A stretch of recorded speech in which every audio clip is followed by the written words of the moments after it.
maybe you understand what I'm saying when I actually unmute myself. Welcome to the Fluff welcome to the Fluff Exhibitions. And now let me explain again. I tried to multi-stream to YouTube and Twitch in the same time with Streamlabs OBS, which works. It worked in England perfectly fine, but here for some reason it doesn't want to do that at all. So I don't know what it is, what it could be. Until that problem is resolved, I will just keep streaming this on Twitch and then re-upload the stream on YouTube anyway. So that's all I have. I'm an hour late because I was having a birthday dinner with my aunt. It was very lovely dinner. It was very delicious stuff, and so I just arrived now, and I'm still thirsty, I realize, but I just arrived now. But without further ado, let's not delay, because if any of these are a bit longer than what I need them to be, then we might be here for a while. I'm gonna just tone down the music a little bit more, and here we. Ooh, yeah. Lucent Beams is the first one. All right. I mean, that is horrific. I'm not sure if this is a real person's injury. I'm not sure how I feel about using somebody else's injury as a use for your fictional thing. But you know what? I'm not gonna debate that here. It's Euclid, okay. Special containment procedures. SCP-640 is to be kept, or 640, as I usually say it, is to be kept inside an ellipsoidal, oh my god, how do you say that? Ellipsoidal room with an uniformly reflective interior, such as nickel or chromium plating. The atmosphere in the room must be maintained at a temperature between 260 and 307 K. At a relative humidity of 50% or less. Kelvin, right? Yeah, that's Kelvin. Temperatures and humidities outside these limits greatly increase the entity's appetite and aggression and will likely result in personal casualties. Is the appetite us? Us humans? Is that what the appetite is mostly craving? The confinement chamber must be equipped with a light, tight airlock fitting, equipped with an electronic interlock to prevent both doors from being simultaneously opened. Though SCP-640 is not known to be able to assume a gaseous form, these doors should be airtight and, if possible, watertight to facilitate emergency containment measures. All personnel entering the containment, I think I know why I said entertaining. I read enter, and then I read, my eyes went to containment, so they took the tainment and add that to that at the end part. Hey, welcome to Fluffy Sex Bitch. Putis Borp. Okay, I'm down for that name. I'm down. Welcome. We just started, so you haven't missed much. Just reading the containment procedures first. Lucent Beams. Yes, that's what it's called. And so far we know it needs to be in a room in a certain temperature, airtight, with nickel or what was the other one? Nickel or copper? No, was it copper? No. Where you at, nickel? Where the hell you at? Not nickel. Not, my God, I can't type today. The food, chromium. There it is, nickel chromium plating. It seems to be an SCP that just loves eating, yeah.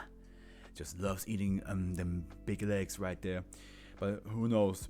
It might just like eating human flesh, which is honestly not any better than what we have up there in the picture. Oh yeah, if you're queasy, then let me just do this. There. Just to be sure. All personnel entering the containment facility must wear reflective suits, including I can't. Tinnitus as well, great. Everything's going good. Man, the food I had at that dinner must have messed me up. IR face shields, there we go. Exposure time shall be limited to no more than 30 minutes without O5 level consent. All personnel shall receive a dose of amphetamine, modafinil, or caffeine prior to exposure. Resistance, intolerance, or allergy to these drugs is an absolute wait, what the hell? Contraindication to assignment to the SCP-640 study team. Okay, now we know how it's being contained, but what is it? SCP-640 is a free-roaming, sentient electromagnetic phenomenon typically manifesting as several roughly circular spots of yellow-orange light between 18 and 57 mm in diameter depending on the entity's current appetite and energy level. It has also been observed to manifest as spots of infrared and EHF radiation and seems capable of rapidly varying its wavelength. I guess that's where the name beams come from. Okay, in all known instances, how do you capture that? How do you catch something like that? Like how the Foundation captures all these type of SCPs, right? So how in the hell did they even think of like take that with them? In all known instances, SCP-640 has disguised itself as spots of sunlight shining on a wall, typically typically inside a child's. Say that again. Typically inside a child's. You did not. Oh my god. You know how often as a child I would put my hand on a sunspot on a wall and just feel it like heat up and be like, yeah, this is nice, this is cool. Imagine doing that, but then next thing you know, you take your hand away and it's like how like half of your hand's gone because of this shit. Oh hell no! It generally fades from view, presumably by shifting into spit. Presumably by shifting into the IR or RF range when closely investigated. Okay. SCP-640 is carnivorous. Well, we kind of guessed that from the big shop there. While it is capable of deriving sustenance from all known Earth animals, SCP-640 shows a marked preference for humans and apes. Oh, what a surprise! Especially children. Okay, that's now messed up. Listen.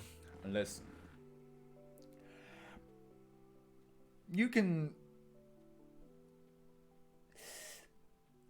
just not. You can just please take the exit. Actually, don't take the exits. Just stay where you're contained.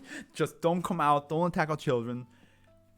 Fuck off. It consumes its prey by inflicting burns of varying severity and depth. For as yet unknown reasons, SCP-640 tends to target the face, legs, and forms of its prey. It also often feeds on the same prey repeatedly, allowing it time to heal between attacks. This motherfucker has no mercy. The entity prefers to attack sleeping prey, though if angry, hungry, or frightened, it will not hesitate to attack prey while awake. When it wishes, it can inflict fatal burn injuries to an adult human in approximately 120 seconds, so in 2 minutes. Okay, an attempt to destroy SCP-640 is using a reflective room and a 25 GCD flash lamp has failed. However, testing revealed that a reflective room is effective in disrupting the entity's feeding. Well, that's good. Man, now I just had a dark thought. You know how cats love to bask in the sun? Imagine there's a sun spot and then your cat goes to lay on it, and next thing you know it's dead because this thing, or in pain because this thing just burned it. Ugh. As multiple specimens of SCP-640 has surfaced, an effective means of neutralization is being sought. The Foundation does not currently believe it necessary to contain more than a few specimens in light of the resources required. Yeah, but what if there's like thousands of them out there? There literally could be any sunspot in a house, and you don't know. Around the globe. Recovery notes. Okay, here we go. Now I want to know how, unless it doesn't say. The first SCP-640 specimen was recovered from the home of blank blank in blank Japan. Oh my god. Of course it's Japan because of the radiation. Or I can assume it's somewhere specific in Japan. I'm not going to say, but I assume.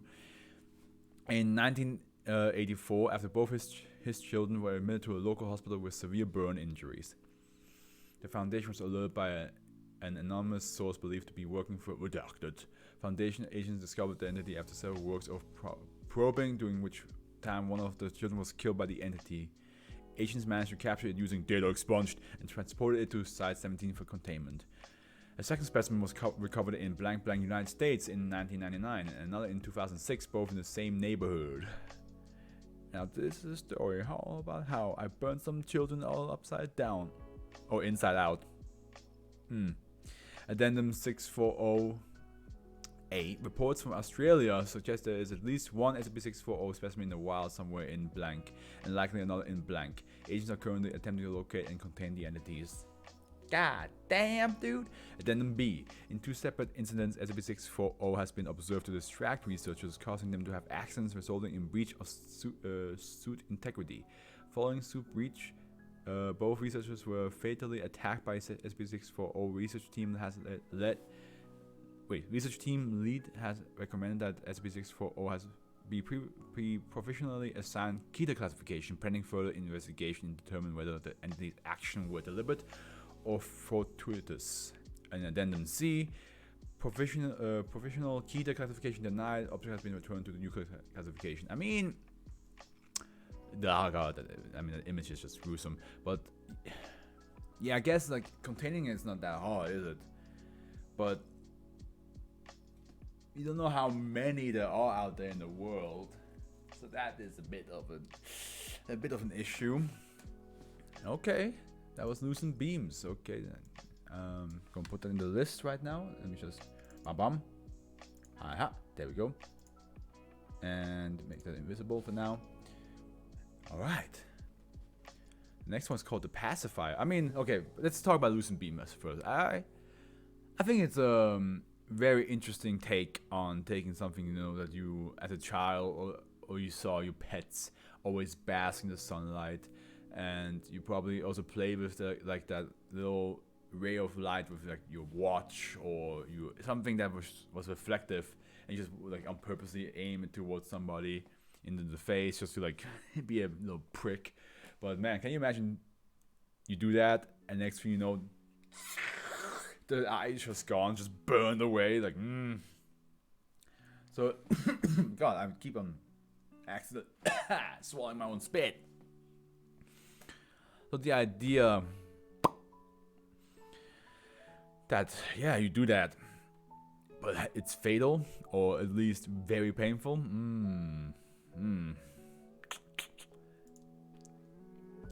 What the pacifier was this one, right? The pacifier. Babushka. No, what is this called again?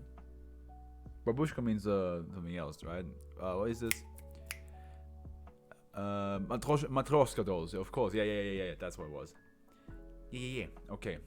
Save. Special containment procedures. When not in use by researchers or containment teams, the doll is to be stored under lock and key in an on-site safety deposit box. The box should be lined with felt and filled with packing materials in order to ensure its safety. Man, I had a Matryoshka doll. I'm not sure where it went, but I remember like I had two. I had one that was like kind of like this, and I had one that was the seven dwarfs from Snow White. Man, it's such a like it doesn't really offer much as a toy, does it?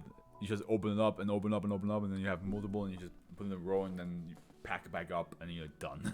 It's like a 2-minute thing to play around with. SCP-641 is a seemingly ordinary set of Russian Matryoshka dolls, but each layer is improbably thin. Wait, 1,347 layers of doll were measured and demonstrated a mean thickness of 0.04 micrometers. With a standard division of 0.02 micrometers. If the disassembled dolls are left untouched for a length of time ranging from 5 to 7 minutes, the dolls will animate and begin to reassemble, the largest doll leaping over the next largest until the doll is assembled at an extremely rapid rate. The longest time this phenomenon has been observed is 3 minutes and 46 seconds. The doll reassembles itself from 3,228 separate pieces. Subject disassembled. Man, imagine like imagine just taking like that many matryoshka dolls and just lining them up in the room. You're like, oh god, how many more are in this thing? And it doesn't look like it's shrinking at all. It's just like after 1,000, it went from this to like maybe this. And then you do the same thing with 3,000 of these guys. Oh my god. Subject disassembling the dolls show a marked aversion to leaving the dolls alone, and if compelled to do so will become angry, physically fighting any restraint until the dolls begin to reassemble, at which point attempts to reach the doll and seize, and the subject typically turns on those responsible for restraints, shouting obscenities until tranquilized. What's your profanity? Subject utilizing the dolls show a single-minded interest in disassembly and will not be distracted without an interruption of significant magnitude, threatening the subject's safety or health. Afterwards, the subject recall disassembling SCP-641 but exhibit nothing more than mild annoyance at most. Okay, so yeah, you play with it and next thing you know, oh my god, how long does it take for all the dolls to like reassemble itself though? I highly doubt that it's instant. Like I want to see like if you put one on the other side of a hallway, like how does it gets animated, right? So how does it move? Does it just like hop over like the pixel lamp, or does it just drop and roll over there and then stop and just saying, I'm interested, I'm curious. Document 1. This document is a transcript of Dr. Frederick Hayden's comment upon utilizing of the object. Experiment 6411, -1. I will attempt to disassemble SCP-641 and record at 5-minute intervals. Guards are posted at the doors and I am unarmed in case I become unmanageable. 5 minutes 3 seconds. I have removed 32 layers. I'm proceeding slowly, specifically despite my urge to move rapidly. So okay, so even when you take them apart, you just after a while you want to like be fast. Oh god! Time passes. 9 minutes 59 seconds. 68 layers removed. The urge is growing stronger. I really want to see what's in the middle of this thing. It's like a jawbreaker, except it's a doll. 16 minutes 23 seconds. 483 layers removed. This is more fun than I gave it credit. This is more fun than I gave it credit for at first. Wasn't paying attention to the stopwatch. I'll correct that for the next report at 20 minutes. Dr. Hayden, don't you need to make a shut up. Wait, shit. 45 minutes 23 seconds. Oh man. Terminating experiment. I may be compromised by SCP-641. Sounds of chair scuffling. Stevens. Replace the object in its holding container. I'm going to psych for an evaluation. Sounds of chair scuffing the floor and footsteps. So wait, were you on a table? Like were you at a table? How big is this table that you can move? Wait, how many? Over 483 layers? And who knows how much time passed, so you probably had, like almost reached 1,000. Like how big is this table? Sounds of chair. Okay. No, Dr. Hayden has demonstrated an aversion to contact with SCP-641 after the incident documented, and his psychological profile demonstrated no dangerous tendencies. After a month, he was placed back on duty as head of research for SCP-641. Are you sure that's a good idea? You never know. He might be like, oh, I wanna play with it. I wanna unlock the middle. I don't know, maybe.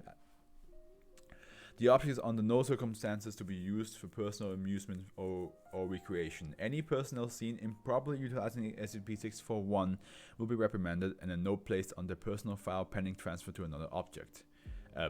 God damn, project, man. Subject, object, project. Got it all mixed up in my head right now. Any experiments with the object are to be performed with D-class personnel whose medical history shows no alcohol or narcotics abuse and whose psychological profile shows no predilection to addiction. If the object needs to be neutralized to prevent capture, current research indicates that a hammer or tightly closed fist will do. Yeah, I mean, it's very thin, isn't it? I mean, I don't think, like, even if it's very thin, if there's, like, multiple thousands of layers, it would just be as thick as a normal Matryoshka doll. So I guess a hammer would be probably better than your fist because you would just punch wood. This object shows potential in pacification of dangerous humanoid SCPs. Research into how the effect is achieved will continue. Any field teams requesting access to SCP-641 may submit a request directly to me. Please include a description of who will be accessing the device and notation of the trustworthiness. If it is broken, you will have to answer to. You will have me to answer to, Dr. Frederick Hayden. Okay. What the hell was that? I guess that's why it's called a pacifier, because like you just sit there, you just don't really do much. You're just playing with this doll, and you know you're spending your time away. And from like how thin it is, depending on how big it is, if it's like one of these big sizes, until it actually gets to like this small, you could probably spend a whole eternity playing with this thing. And then you can wait an eternity for it to reassemble itself. So yeah, I can see how I could pacify things. So far, so good with like how I'm glad that it's a couple of shorter ones because, as I said, I started an hour late thanks to the dinner. Okay, hot springs. Oh, we had the hot spring episode now, are we? The hot springs of the SB Foundation. It's gonna get spicy. All right. It's Euclid.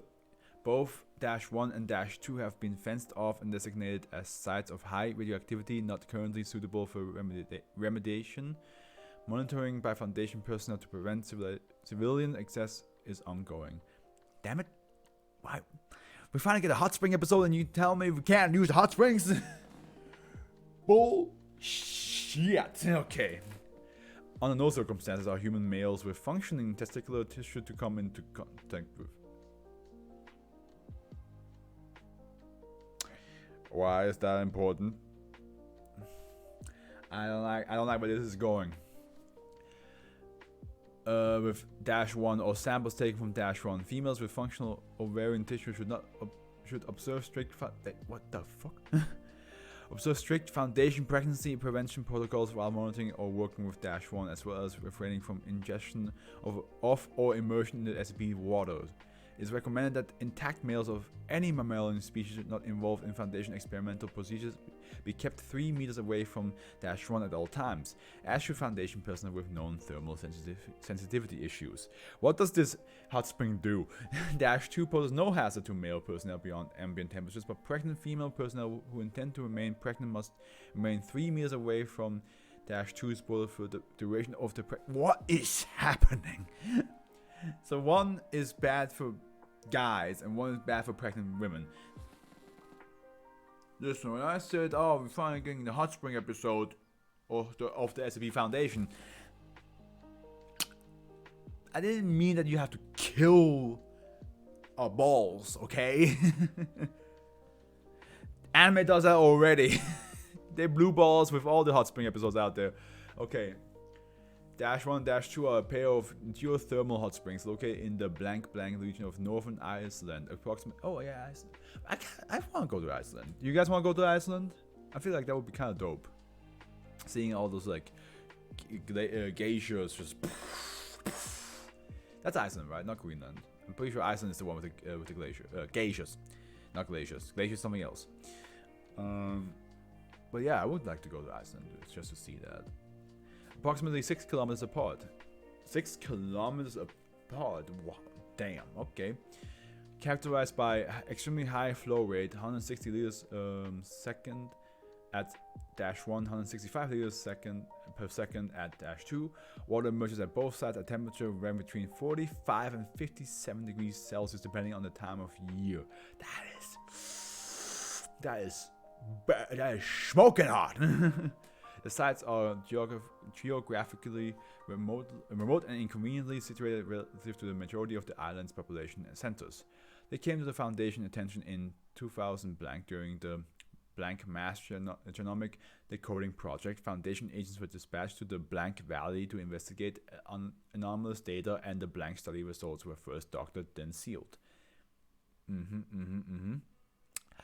As of 2000 there had not been a male birth in in over 400 years.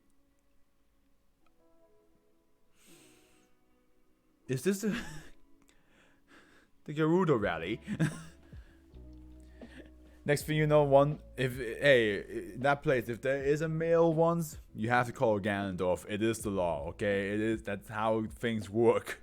You can't not have no guy be born for 400 years and have one guy potentially be born and not call him Ganondorf. You will waste a legendary move. The residents of blank instead made use of -1's unique properties. Immersion of sexually mature female mammal in -1's while induced Thelitocus reproduction, that is to say, fusion of two unfertilized Are you telling me that a woman can go to this hot spring in -1 and become pregnant? Mature ova or polar bodies present in ovulatory follicles to produce a diploid zygote genetically identical to its one lone parent. The chemical and biological properties of -1 result in rapid early development of the zygote, usually at a rate 2 to 4 times faster than normal for the speed. That is so you can have 2 to 4 times faster. So it can either be, instead of 9 months, it could be 6 months or 4 months. A 4 months pregnancy. I'm not sure if that's healthy. Something tells me that's not really a healthy idea for a human to go through. I'm not sure if we're built that way.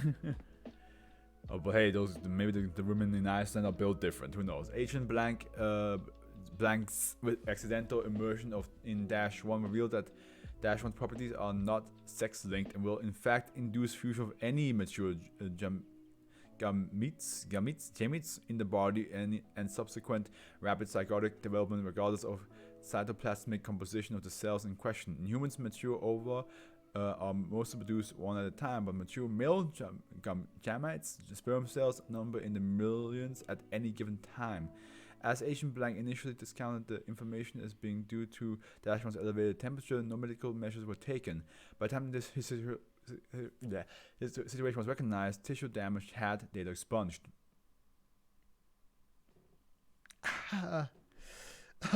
Oh, damn.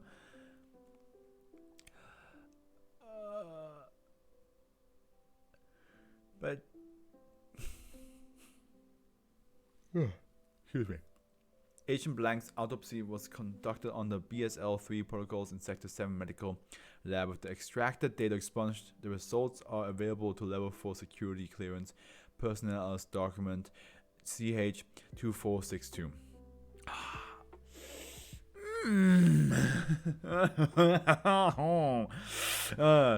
Further discussion with Blank residents after Asian Blank's death led to the discovery of -2 6 kilometers away, considerably different in chemical composition and inhabited by several previously unknown thermophilic microbial species. -2 was cited as a sort of counteragent to -1. So you want to tell me Agent Blank, he could have survived, he could have gotten his down under fixed. but nobody knew. Nobody told him. Like, I mean, I either nobody knew about -2, or they did know, but nobody told him, so he just died with a burned dick. Immersion in -2 is generally easier, as its temperature are on average 5 to 10 degrees lower than those of -1. Within 5 minutes of immersion, all cellular development and division of blastocystic cells, the outer layer of a developing zygote that has not yet implanted, ceases and the cells begin to disintegrate, resulting in the death and expulsion of the unimplanted embryo. Examination of animal corpses in the vicinity of -2 indicates that the process applies to more fully developed pregnancies as well, causing the death and destruction of placental tissue, followed by immediate expulsion of all remaining products of conception. Testing performed with mice indicates that immersion affects of both -1 and -2 are still present up to 24 hours after the water has been removed from the original source. Experiments with mixed waters results in no discernible effect either way at relatively even concentrations. Testing continues on mixtures of 80% or greater from primary source. Oral consumption of water from either SB produces results similar to immersion. I mean, was this Euclid, really? I mean, I would say, I mean, it's Euclid because it's like 6 kilometers apart and it's in the open, but other than that, I feel like it's very much safe as long as nobody steps into it. From what I read here, and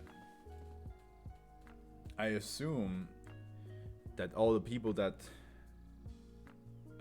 got pregnant through this just gave birth to women, which I believe will explain that it would be like the child would be more closer to the lone parent.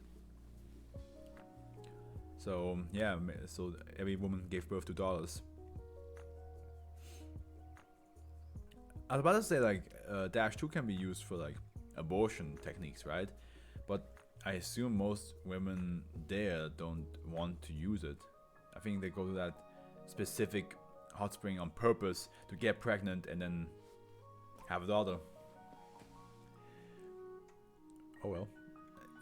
These hot springs basically made male invalid. And if you're all male and you jump into one of the hot springs, say goodbye to your penis. So, yeah, okay. That was interesting, but so far, loosened beams is still like the top for me. It's like it's just messed up, and like it takes such a childhood concept for me. Oh, like seeing my cat, back then when I had a cat, seeing my cat sunbathe in that ray of sun, and now imagining that, but it goes wrong. Delicious chocolates. Okay, here we have this is a lengthy with an ad underneath. This is a lengthy one. Content warning. What? Oh, okay, interesting. Well, too late now. I'm already here. Following the recent development of Site 120s, what is the recent development? Is that something I need to? Oh boy. No. That might be a bit too much for me. Okay. Okay, following the recent developments of Site 120's investigation, individual SCP-643 instances are hereby contained within a refrigerated object containment unit, OCU, located at Site 119. Said unit must remain at an ambient temperature not exceeding 10 degrees Celsius. Personnel handling SCP-643 are performing any experimentation while the object is in its liquid state are required to wear level B hazmat equipment.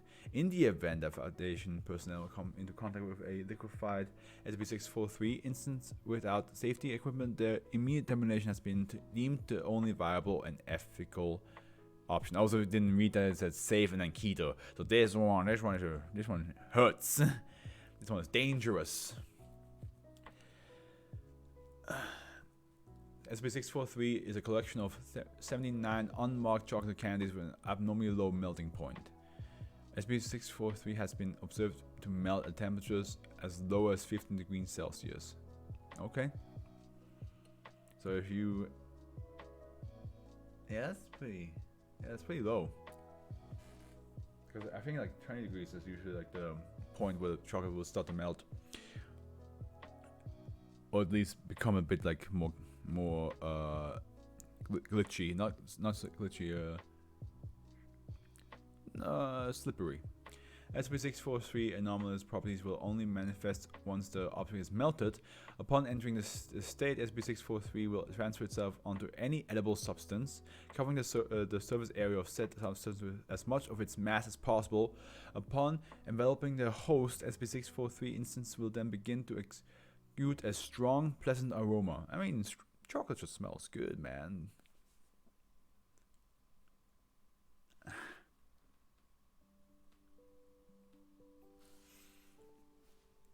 Subjects exposed to this scent report an irresistible desire to consume material coated in melted SCP-643. -1 are human subjects who have been contaminated by SCP-643. -1 instances lack the SCP-643 coating but exude the same aroma as food contaminated by the anomaly. I know, I understand where this is going, and I'm not really sure if I like it, but I understand where it's going. And that's why the warning was there. Okay, like such food, SCP-1 instances produce the same desire in all exposed subjects to consume them completely. Initially classified as a series of murders throughout FP-120. What is this?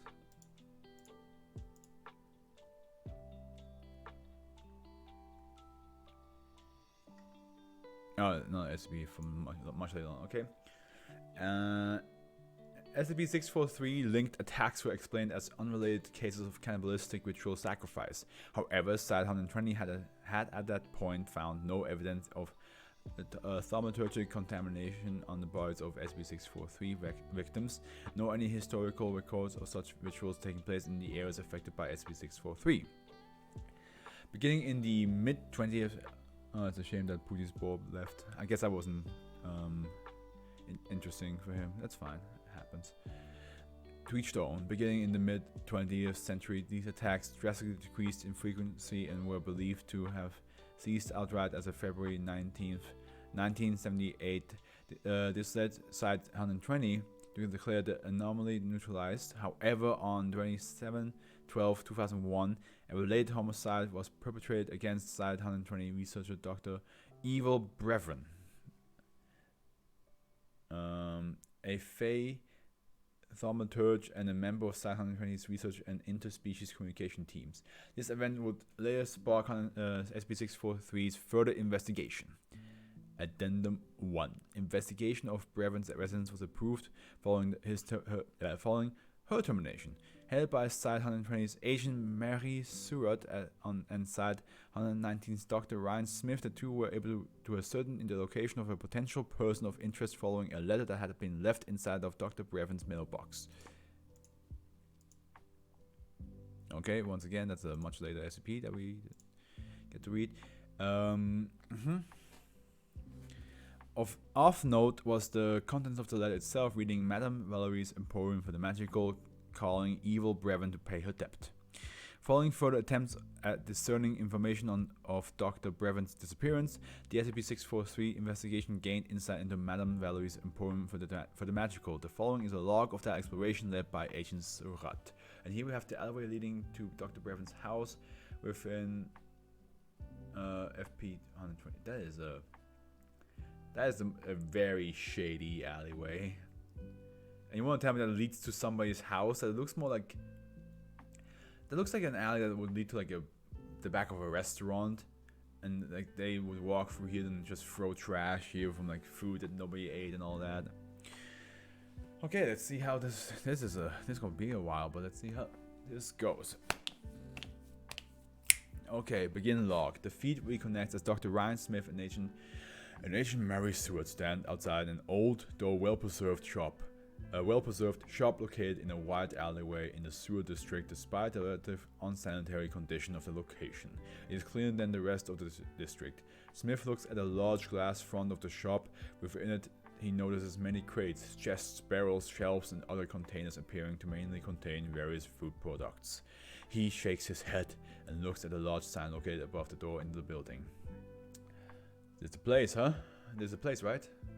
Stewart looks through the glass front inside looking for someone, apparently the shopkeeper within. When after several seconds she doesn't find anyone, she turns back to Smith. Yeah, sure is. The duo walk through the front door. A small bell rings as they enter. The room itself is jam-packed with numerous shelves, bookshelves, barrels, crates, containers, wardrobes, and chests decorated with an old red carpet on its floor. Above them, a chandelier filled with burning candles hangs from the low ceiling, illuminating the room with a dim aura. Don't touch anything. Smith nods. After a few steps, they come close to a wooden counter, atop which an old cash register and some papers sit. Surat taps a bell near them a couple of times and starts looking at the shelves behind the counter as she starts tapping the wooden floor with her shoes nervously. You got something on your mind? Looking nervously around herself. You'll see. Smith starts to look at the products located in the crates around him. Trying to touch one of them, Surat gently hits his hand, moving it away from the items. I said, no touching. Yeah, but look at this. It's all the same. All of these. They're shipments of food. What? Surat, this entire place looks like Walmart, pointing at a shelf in the distance. See? Forks, plates, bread, canned food, water, juice, fruit, vegetables. It's never been that way. This is just really weird. I just thought a little renovation would do the place well. You know, different times, different needs. As the duo turn back to the counter, a tall robed humanoid with a large hat can be seen standing near the counter. Its hands are covered with thick, dark gloves and its face with the shadow of its clothing. Surat slightly shivers but walks towards the counter. So, what do you need? Marry? Money? Fame? Status? Or perhaps you want to know your future? I can assure you, it's very I'm not really here to make deals with you today. The only thing I need is information. Where the entity's eyes should be, for a split second, two sparks can slightly be seen. He shakes his head and gets closer to Surat. Information, you say? You do realize that everything has a price, right? Rolling her eyes. Oh, calm the hell on. For the sake of... Look. For our old friendship. Friendship? It's what happens when you mess with demons like this, Smith. 3 questions too much to ask for. The entity inhales and sighs theatrically, scratching its head in the process. Alright, but only 3. Shoot. What did you do to Brevin? The entity pretends to be surprised, backing off slightly. Brevin? Nothing. That little forest idiot never came back to pay. How was I able to ask for anything? Sura puts the yellow message they found in Brevin's mail forward, holding it in 2 fingers. I don't know. Maybe you were angry with her because she hadn't paid you. I don't kill people, Mary. Please, just Surat. I don't kill people, Surat. I only asked for what they promised, and no, I did not do anything to Brevin. I know sin and greed are like my entire gig, but even I'm not that sly. Alright, fine. Then what did she come here for exactly? She was hopeless. Wanted to find food that would provide long term for her and her partner. All I did was give her a nifty little pamphlet to find that place. Her partner. That's 4 questions. Alright. But what was the place? And that's 5. But I'll be nice enough to give you what I gave her. The entity bends over behind the counter, picking up a small item and handing it to Stuart. Do with this location whatever you want. Just be sure to help a girl out and try not to mention anything about me tipping you off. Stuart nods. Thank you. Anytime. The entity suddenly dematerializes behind the counter, turning into dust. Smith blinks thrice, only to be pulled by Stuart to the exit. Come on. We've got what we need. They step outside from the shop into the streets, which was notably empty as the sun sets in the distance. Stuart starts to read the item the entity gave her. So, who the hell was that? Or I guess, what the hell was that? Simply a way to get information, nothing you'll have to worry about. They both stand in the alleyway, looking at the gigantic lighthouse in the port district in the distance. Stuart inhales slowly and massages her closed eyes gently. You want to elaborate on where we're going now? Not sure, but wherever it is, it leads us to the source of Brevin's death. Which is where? Look in the pamphlet. Up north. And log. I just now realized something. I need to check on somebody real quick. I haven't checked on them in quite some time. Let me just quickly do that.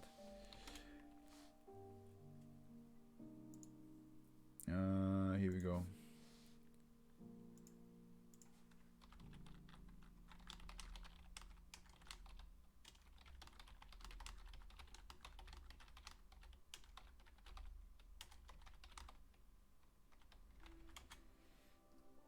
Okay, and I'm back. Addendum 2. After subsequent investigation of the information retrieved from Madame Valerie's poem of the magical following the death of Dr. Eva Brevin, Foundation agent Surat suspected the region of Potvolokje, a rural village of 125. Again, I did the same thing again. People located in the northern areas of the outskirts of Esterberg, outside the city, but still within the pocket dimension, as a particular location of interest regarding SP643. Dispatch and reconnaissance of Potvolokje was soon approved for the aforementioned agent alongside Dr. Ryan Smith on 4/3/2002. Reports later retrieved by the two personnel stated that despite the testimonies provided by Madame Valerie indicating a potential surplus of food, the region itself had suffered immensely from shortages of supplies, presumably caused by the previous winter.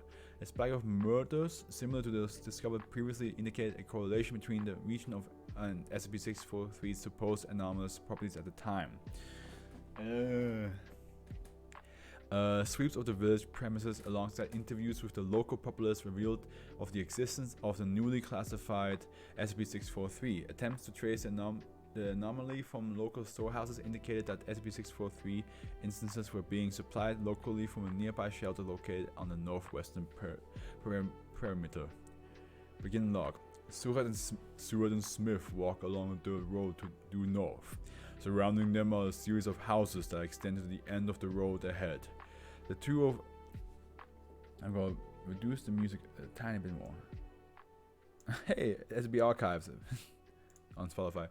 The two are wearing coats, gloves, and other miscellaneous winter apparel. Snow lightly falls around them, covering the faintly white ground and nearby trees. Didn't think it'd be this chilly.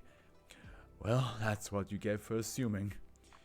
Smith leads the way as the two pass diagonally across a fork in the road, turning northwest. The sun beyond them indicates that nighttime is approaching. From far beyond, the faint silhouette of a large building can be seen.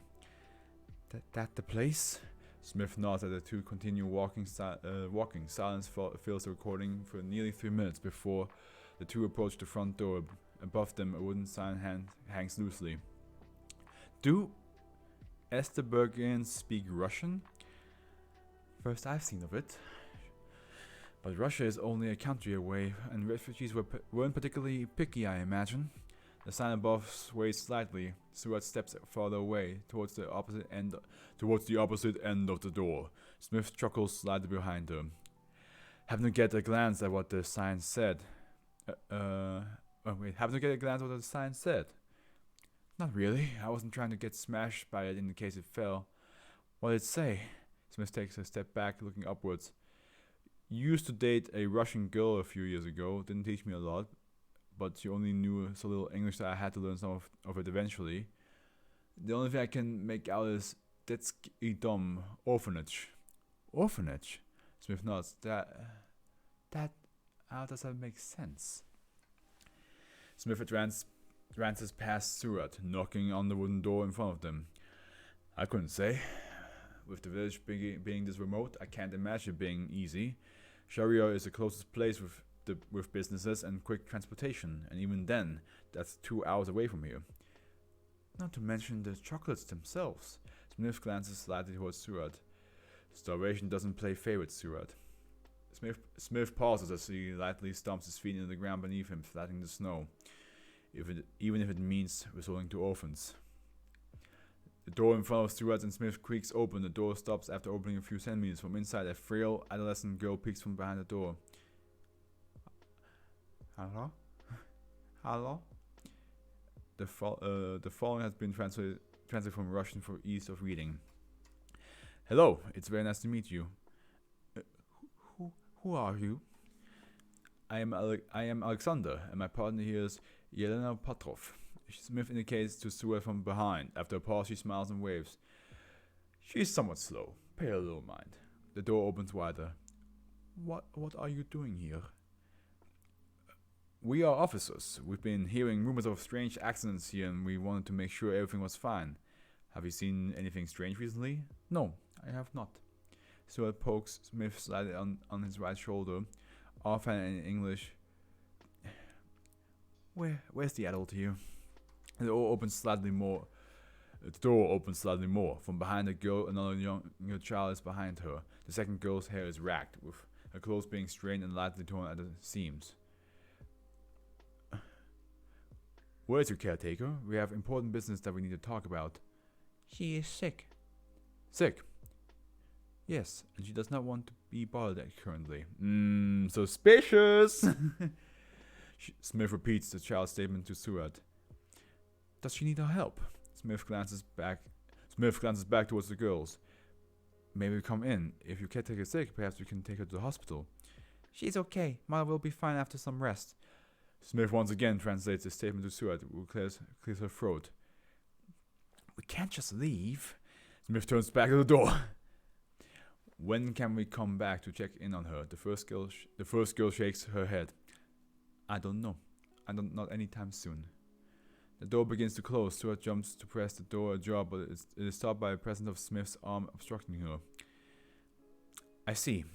Goodbye then. Thank you for your time. Yes, you too. The door fully closes. Afterwards, Smith steps away from the door and begins walking away. Stuart begins to follow him from behind. What part of we can't just leave did you not hear? Smith pauses momentarily, slowing down his pace slightly. Did you notice it? Notice what? The only thing I saw was how quick they were to get rid of us. Their eyes. Oh. Smith continues walking as Stuart follows. What about their eyes? They were dark, cold, and strangely dead. Smith sniffles. It's weird. I can't imagine that these places get many visitors, and yet those two were able to stay completely calm even when two random officers showed up at their doorstep. Wouldn't they have gotten at least a little nervous? Maybe, but somehow just different. Smith chuckles. Those two had a look in their eyes, not like usual. Well, I can only guess are 7 and 4-year-old girls. The two pause. We just need to find a way to get a peek inside. Smith stops. After a moment, he turns around to meet Stuart. He sighs briefly. If you had to take a guess, what are the chances that these two girls were actually who they said they were? And log. Okay, this is getting interesting. I like where this is going. I like this story. It is long. It is a long story, but I'm like, Okay. Further investigation alongside cross references. Oh my god. Hopefully I can get this done before like 2 a.m. Further investigation alongside cross-reference with available property records revealed the building discovered in the aforementioned log to be the Makarova orphanage, owned and operated by individual known as Anya Makarova. Attempts made by available foundation personnel to contact Makarova have thus far been unsuccessful. However, after uncovering recent historical records provided by the local Esterbergian government, it was discovered that Makarova had a sole living relative living nearby the village. Bless you, I guess. I think somebody sneezed outside of Podvoloce. Contact was soon initiated by the suspect, and foundation personnel responsible for SB643's investigation were given permission to interview Maria Makarova for information concerning her sister Anya and her potential influence regarding the anomaly. The following has been translated from Russian, with Dr. Smith acting as a translator for Agent Surat. Could you elaborate more about Anya? You two were quite close, yes? Makarov nods in the affirmative. I haven't done like a Russian accent. I haven't practiced that in a long time. Since we were 15 or 16, she and I would always help out Mom and Dad wherever we could.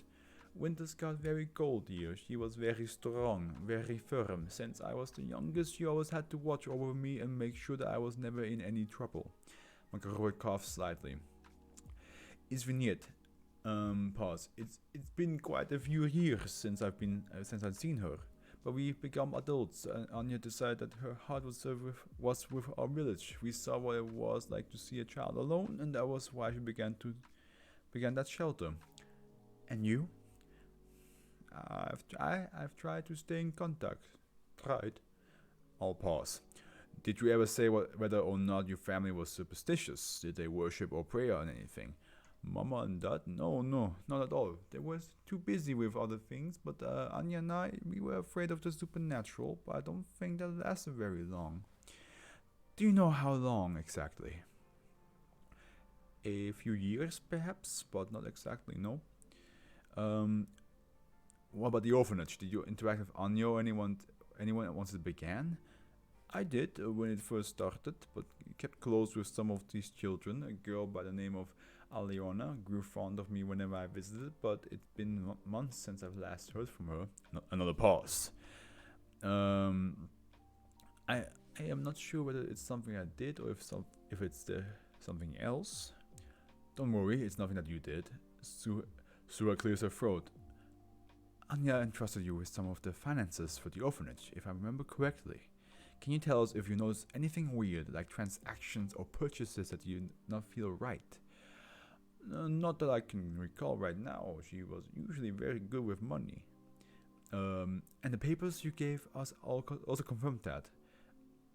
I'm sorry, but please give us just a moment. Audio becomes slightly disturbed before fading into silence momentarily. Audio begins recording abruptly once more. It doesn't make sense. It doesn't? All of her records indicate nothing, Ryan. So? What do you mean, so? It's possible that she lost her papers or even just forgot. I mean, when do you think was the last time she had to worry about finances? A pause. So you think there's still a possibility that these orphans are still being used?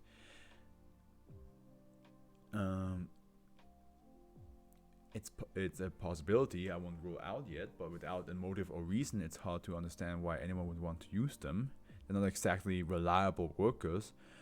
There may not have been any other choice, especially in a small, impoverished village.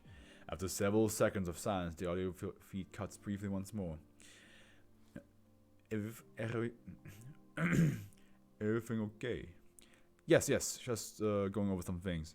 I see. We appreciate your information. Thank you for your cooperation so far, Maria. Of course, if it helps you, there's also something else I've been wanting to show. Audible silence. I said earlier that a girl named Alonia grew fond of me from the orphanage. She used to write letters to me whenever she could. Makarova sniffles slightly. After a few weeks, her letters started to become less frequent. They become weird. At first, I didn't want to pay them any mind. Truthfully, I thought they were little just ramblings of a young mind. I see. But since you're here, you might as well know the truth. I kept them in a special box under my bed upstairs, sealed away. I can grab them for you before you go. Of course, we'll gladly take a look at those. Thank you again, Maria.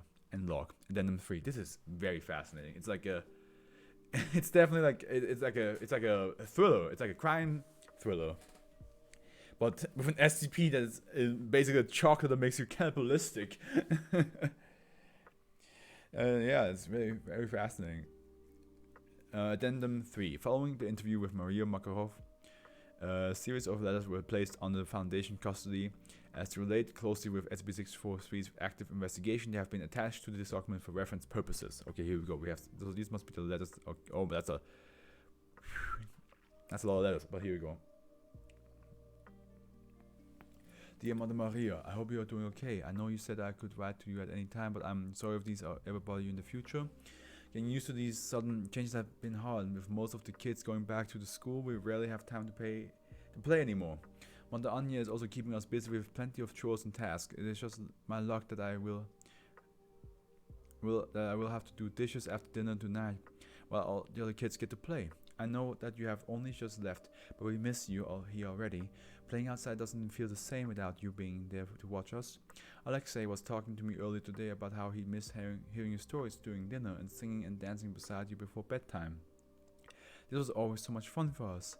Mother Anya told us all that you only be gone for a little while, back to school to get your degree. Do adults really have to go to school again like we do? I think that's silly, really. I bet you already know everything that I do and more. Why go through it all again, Mother Maria? I hope Alexander is able to find your home before we leave. He promised that he would send my letters to your mailbox while we walked to town in the mornings. I'm thankful for his help, but I'm also worried that he might forget or lose track of my letters. Whenever you have a chance, could you write me back sometime soon, just so I can know that you received this letter? That's the number one that we, okay. Hi again, Mother Maria. It's been several weeks now since I've heard from you. I hope you have been getting my letters. Alexander swore he delivered my last one, but you can't be sure with a boy like him. I just hope that he hasn't dropped it somewhere. The leaves outside are falling. Most of the trees are now bare, and we can't leave the house in the mornings anymore without wearing long sleeves. Us kids aren't really worried about it, but Mother Anya has been getting more stressed recently. She's scared that we are not prepared for the winter. She's even had a man by the name of Dimitri occasionally visit us now. He only comes once or twice since we met, but he seems kind. Mother Anya said that we must be good to him and that he'll only be helping us for a little while. When he's not helping Mother Anya in her room, he shows and tells us many different things, mostly stories about his childhood and his life outside of our house, or a magic trick that he learned during his traveling across Russia. Have you spoken to Mother Anya recently? I'm sure she would love to hear from you again. We all would love that. I think we pray that you're doing well in school, just like how we used to for us children. Don't worry, we are doing very well right now. Maybe you could bring her back some of those chocolates candies you always had. You always loved those, you know. Are we talking about the same chocolate? I'll end this here. If you can, please tell me if you received this letter. Otherwise, I'll have to kick Alexander butt for not sending it as I asked him. Okay, so either she must have received them, but just never sent them back, a letter back, which is kind of odd. Or maybe she just never had time, or they never arrived. Mother Maria, I kicked Alexander's butt. Well, I tried, but he swore with his pinky that he sent my last letter. I don't think that I believe him, but I'm not wanting to hurt Alexander just yet. I think I'll give him one final chance to do things right. After all, he is the one sending these letters to you. Father Dimitri has been visiting us more over these recent months. I occasionally watch him while he does work like chopping wood, cleaning the house, and collecting the leaves on the sidewalk. Mother Anya looks calmer with each passing day, and bigger too. We still have to do chores around the house, but it's less now with him around. I should thank him for that when I see him next. Dimitri is a kind man, but he's also weird.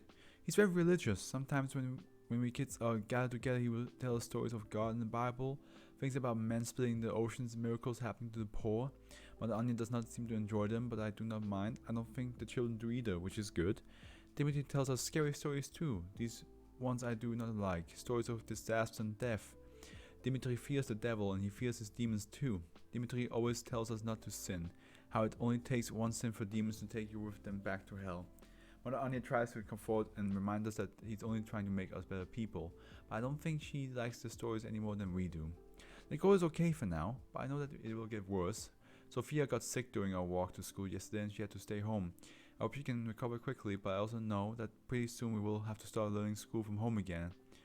You were always the best teacher, Mother Maria, but Mother Anya isn't bad either. With Dimitri's help, I think we'll be able to push through.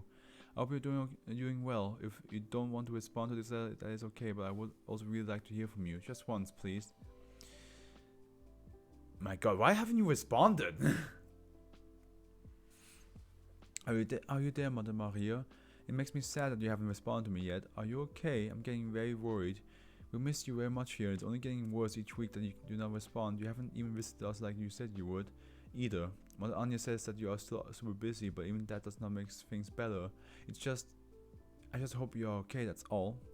We have to stay home from now on. Today, Inessa and Maxim both had to go home because they could not feel the fingers. Mother Anya said that it was too dangerous to have us out without better clothes. That also means that these letters will be hard to send. Alexander said that this will have to be the last one he sends before winter comes. I'm going to have to store the rest of these away until spring. I hope that you don't mind if you're even paying attention. Dimitri basically lives with us now. He stays in Mother Anya's room during the night, and together they have gotten much larger than last time. I'm not sure how I feel about his presence, but Mother Anya seems happier now than she was when you left. That can't be such a terrible thing, I suppose. He still leaves from time to time, but to where exactly I do not know. He will usually return with food, however, so I can guess that he just leaves to the store. So is it weird how frequently he does leave and return? Are all men as strange as he is, Mother Maria? The other kids are asking me to play with them, so I must go for now. Until next time, Mother Maria. I don't like how this is going. You tell me to become larger, which usually the case, like even though they're having a harsh winter. that they're getting enough food to gain weight, which is good. But knowing what this SCP does, I'm worried that the next letter is going to say something like, I realized some kids are missing. So, how many more? 2 more? 3 more. Mother Maria, much has happened since my last letter. I tried to summarize as best I can, but things have started to get worse here in the house. Oh, great.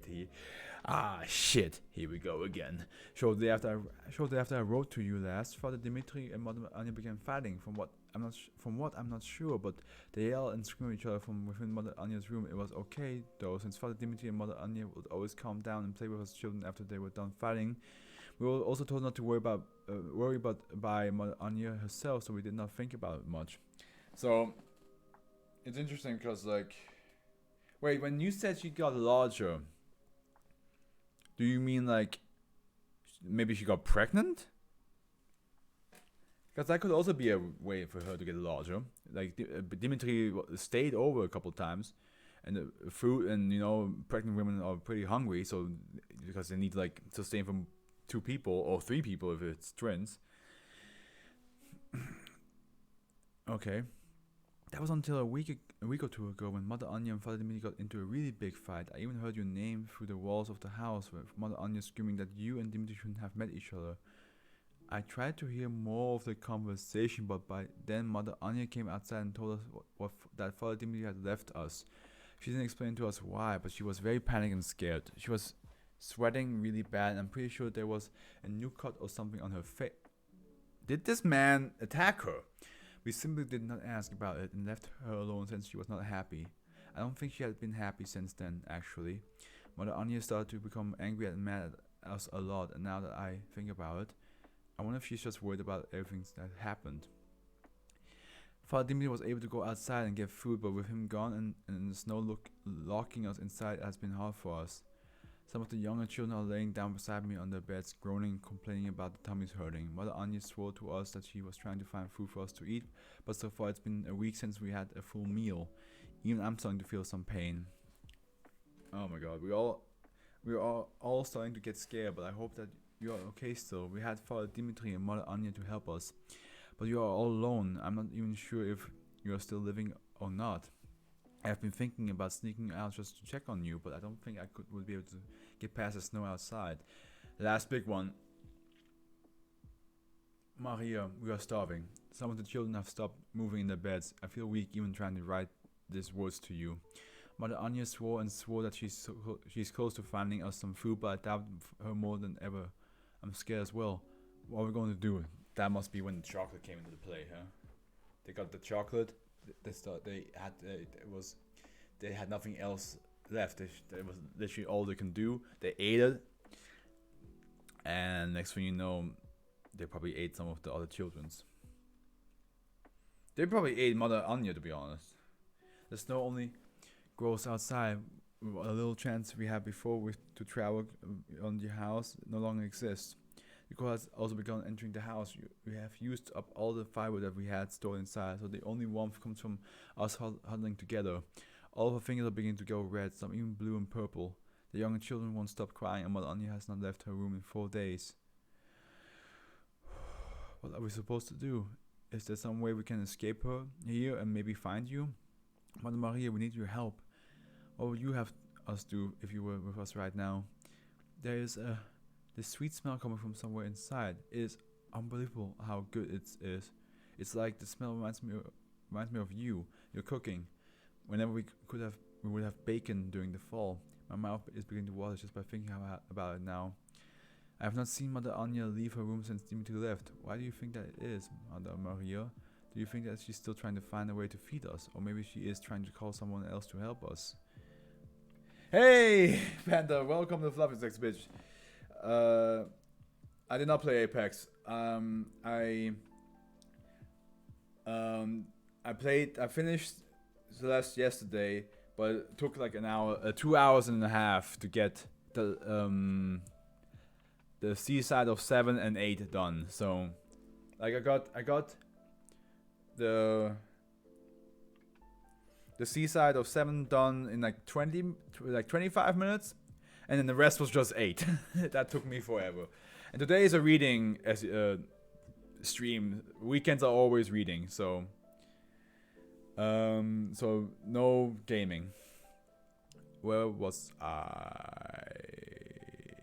I've not seen Mother Anya leave the room. Yeah, do you think that she's still trying? Okay. Do you want to know what I think Mother Anya is doing? Sitting in her room right now?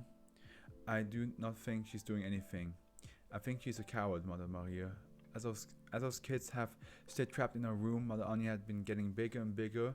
When we see her walking around her home, we see the remains of food around her lips and face. I think Mother Anya stays in her room, feeding and holding our meals all for herself. Some of the children are waking up, sniffing the air like I am right now. The smell is getting stronger. It's coming from her room. The children are beckoning me to come. They are skinny and pale, much like I am, but they can still stand. We are so hungry, Mother Maria. I will return to writing this here soon. So wait, hold on. But she hasn't mentioned anything about the children missing. So Mother Anya hasn't eaten any of the children yet, and they haven't eaten her yet. But she has gained SCP-643 by now, because they're now smelling the sweet aroma that it says up here that it would emit if it covers a certain item or once somebody ate it. But here we go with the next one. Do not worry, we are no longer scared. After all, why should we be? Of course, I was angry at Mother Anya. All of this time, she was the reason why we lay weak on our beds, but now I see what she has done. She didn't just starve us, and she didn't just leave us to die. She has also provided for us. Her sacrifice will finally give us hope. We carry parts of her with us now. Whenever we go, she's now going to be here forever. Her flesh has... Oh, fuck. Oh, no. They ate her.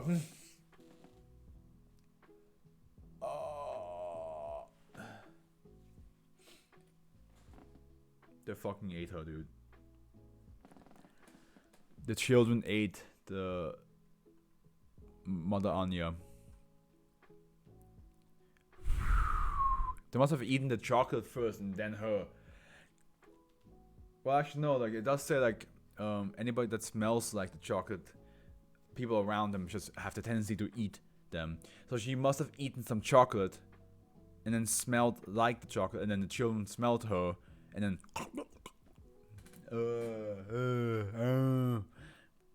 Addendum 4. Following the retrieval of the previous letters sent to Mother Maria Makarova, alongside reconnaissance and observation of the Makarov orphanage, noticeable anomalous fluctuation detected within the building instigated further action by the Foundation personnel. The dispatch and utilization of MTF 1166 doorbusters for aid and containment was soon approved by Potvoletje, with Agent Surat providing active support. Is this the last big one to read? No, there's two more. There's another one. Well, this is a long SCP. God damn. It's good though. I think this is my top one so far, just because of the story. Members N-66-1 Alpha, Lead Bravo, Charlie, Delta, Agent Mary Surat, and then Ryan Smith is absent. Why are you absent now? Okay, I gotta give them all voices. Great. Fully starts with the camera being mounted. Fully starts with the camera being mounted to Delta, who stands behind the rest of the group as they approach the target location. Night vision has been activated, with Aleph 66 approaching from the front. Alpha, mic check. Affirmative. Loud and clear, boss. Alpha takes the lead, position as he raises his hands, signaling the group to halt. Agent, I'm here. Good. Glancing towards Charlie. Anything yet? Charlie nods, raising his equipment towards his face. Yeah. What? It's what?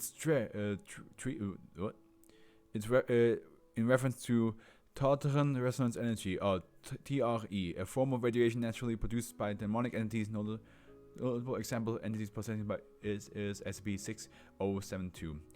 Lots of it too. TRE? TRE? Are you sure? Charlie nods in the affirmative. Agent, do you know anything about this demonic energy?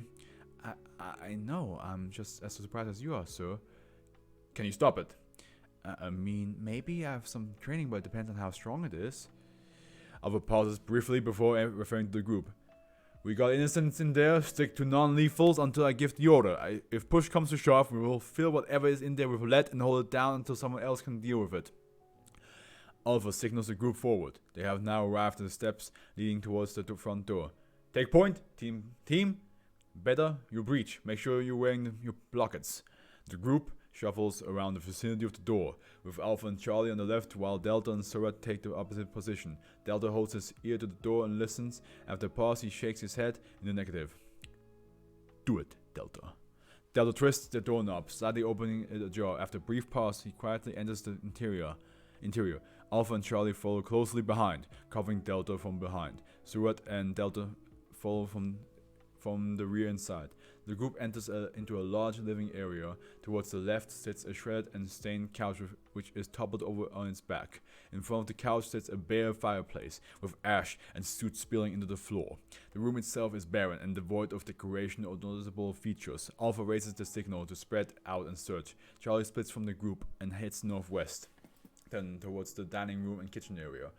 Beta and Delta move towards the southeastern corner into a nearby hallway, lined with 4 separate rooms. Kitchen and dining clear. Clear. Hallway clear. Affirmative.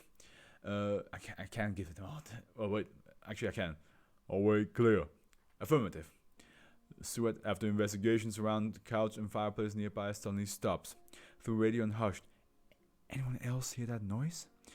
LF-66 freezes after a moment noise is confirmed, its source emanating from a far room within the hallway. We secure everything first, team. Heading towards the hallway now. Alpha and Stewart approach Delta and Beta as Charlie protects the rear. Once together, LF-66 breaches the first room on the right. It leads into a small white bathroom. The ceramic toilet is notably damaged, with the nearby shower curtain hanging loosely from the top along the wall. It is also shredded. LF-66 retreats to the hallway and breaches the door on the opposite side. It leads into a large bedroom with several bunks beds lining the walls. Beta and Alpha both enter, searching the room. Beyond the lack of sheets and the series of stains along the floors and beds, the room is featureless. Clear! The team returns again to the hallway, now approaching the third door. This time Charlie breaches, revealing the inside of a storage closet. The storage closet is mostly empty, with the exception of a corpse sitting upright inside. Once the area is cleared, Delta retrieves the body and quietly moves it from the hallway into a living area. After securing the body, Delta begins searching the remains. After a moment, he retrieves the wallet and opens it. Dimitri look. Oh shit. I assume Mother Anya ate him, and then children ate Mother Anya. Surat breathes in slightly. Alpha glances towards her for a moment before looking back at Delta. Leave it here. We take it back later. Delta nods. Alpha signals the team to return towards the hallway, the last door. Once LF-66 gathers, Alpha breaches, entering the room, and the door swings open violently. LF-66 enters into the room, accessing a large master bedroom. Along the walls, a series of large crates and stacked, haphazardly decorated in miscellaneous labels. From the camera perspective, most of these crates are filled with a brownish substance, with most likely separate instances of SCP-643. Along the floor, small children lay sporadically throughout, all of which appear to be incredibly malnourished, with most being covered in SCP-643 material. In the far end of the room lays a large bed containing a sprawling body and several more children. The body also appears to be made of SCP-643, which the children are consuming. There is a window that sits above them, which is broken. The children freeze as Alpha-66 enters. Charlie and Beta spread out to the far corners of the room, their weapons aimed towards the bed. Get away from that, or we will engage! Alpha's voice becomes inaudible as a shriek emanates from the bed. Suddenly, the sprawled body on the bed rises in a sitting position, knocking the children onto the floor using its now outstretched limbs. The entity can be seen smiling widely, its cranium and lower jaw exposed to LF-66. Wait, are you telling me Mother Anya is still alive? As the children are just like on her, are you what? Or maybe it's like somebody else that they managed to lure into the room. Open fire! The entity assumes a standing position as LF-66 opens fire. It quickly latches onto a nearby wall with its appendages before climbing upwards towards the ceiling of the bed. Excuse me, since when is Spider-Man into this into this story? Delta takes a step backwards before the entity launches towards Charlie, who dodges with a roll towards the doorway. The entity pounces closer towards the group as LF-66 continues firing. Alpha signals the group to retreat into the hallway.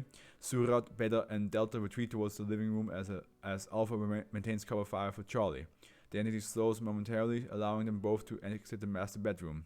The entity, now littered with gunshot wounds throughout its body, begins crawling towards LF-66 from the door. It leaves a trail of SCP-643 materials that lurches forward. Oh my! So it's some kind of demonic being that just emits the chocolate all over, which then the children will then try to eat.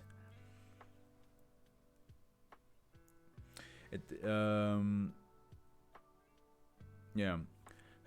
Surat, the exorcism, now! Surat vocalizes in affirmation as she begins reciting cleansing testaments. The entity screams once more as she speaks, its body dissolving and boiling as she continues. Hold it down until she finishes. The entity attempts to lunge once more, now aiming towards Alpha. The entity misses, dropping several meters in front of him. Alpha takes a step back and fires several more shots into the creature's torso. It gurgles and screams once more as Surat completes the exorcism. After a moment, the entity goes completely still. I'm done. Are we in the clear yet? LF-66 does not initially respond, the gun still aimed at the entity lying on the floor in front of them. Yeah, I think we're clear. End log. Closing statement. After securing the Makarova orphanage, MTF LF-66 was able to recover 6 injured casualties, all of whom were suffering from immense malnutrition. The body of Anya Makarova, whose composition had been altered to that of SCP-643 material, was also retrieved.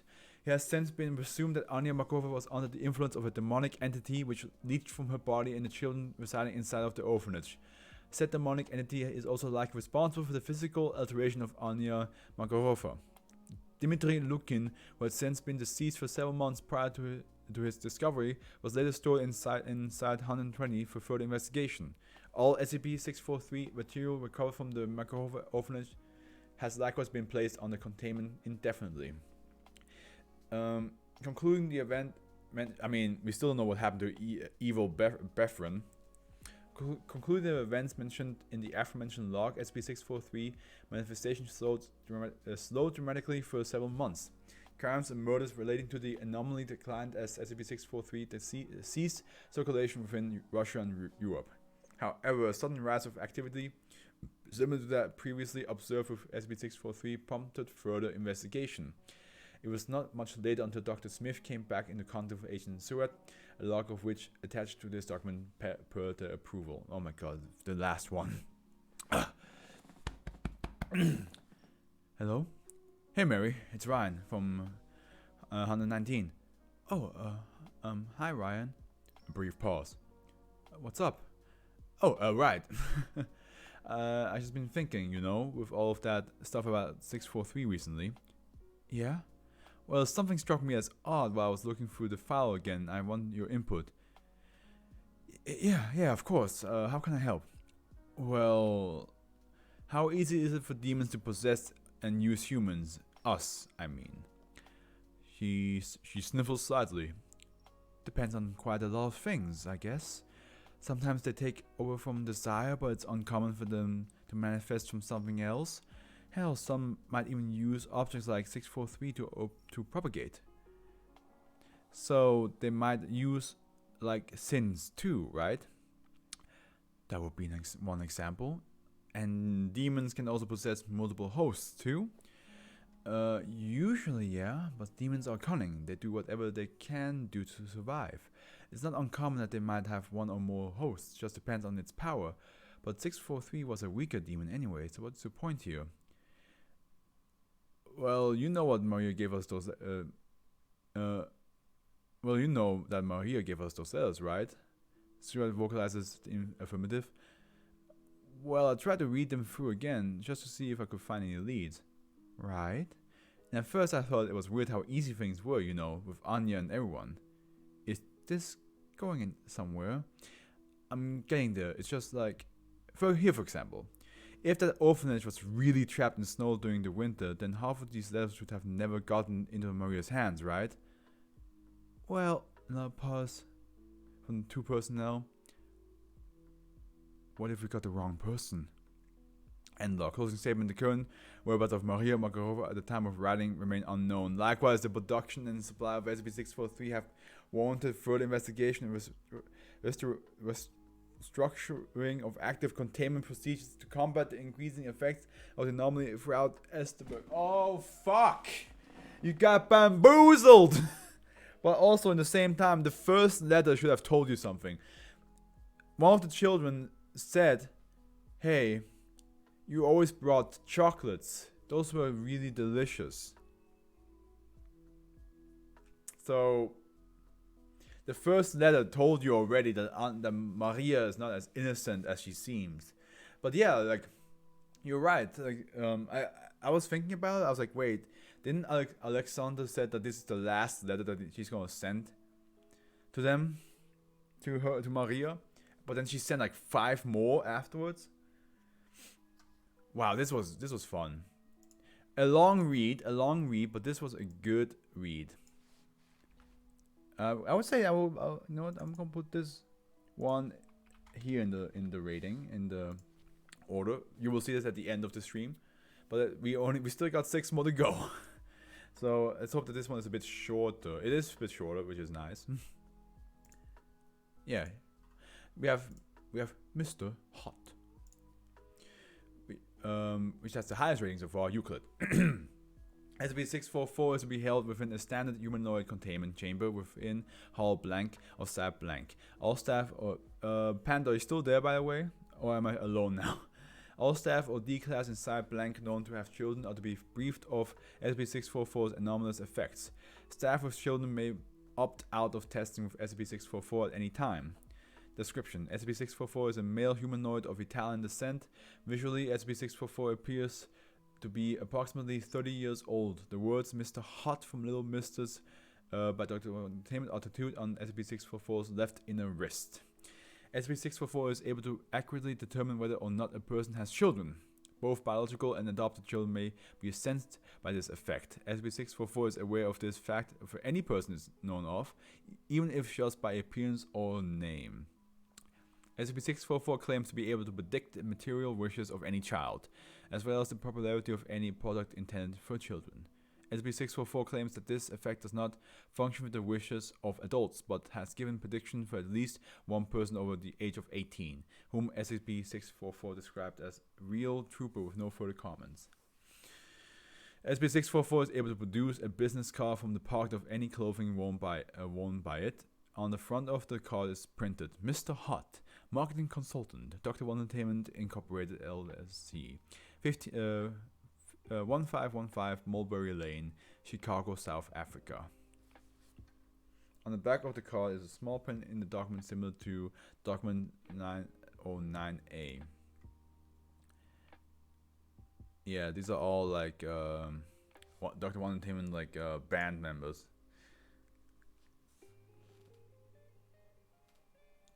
SCP-644 was originally found by local police in Racine, Wisconsin, where it was found sleeping in the entryway to a local elementary school, having broken a window to enter. Any man sleeping there would be suspicious.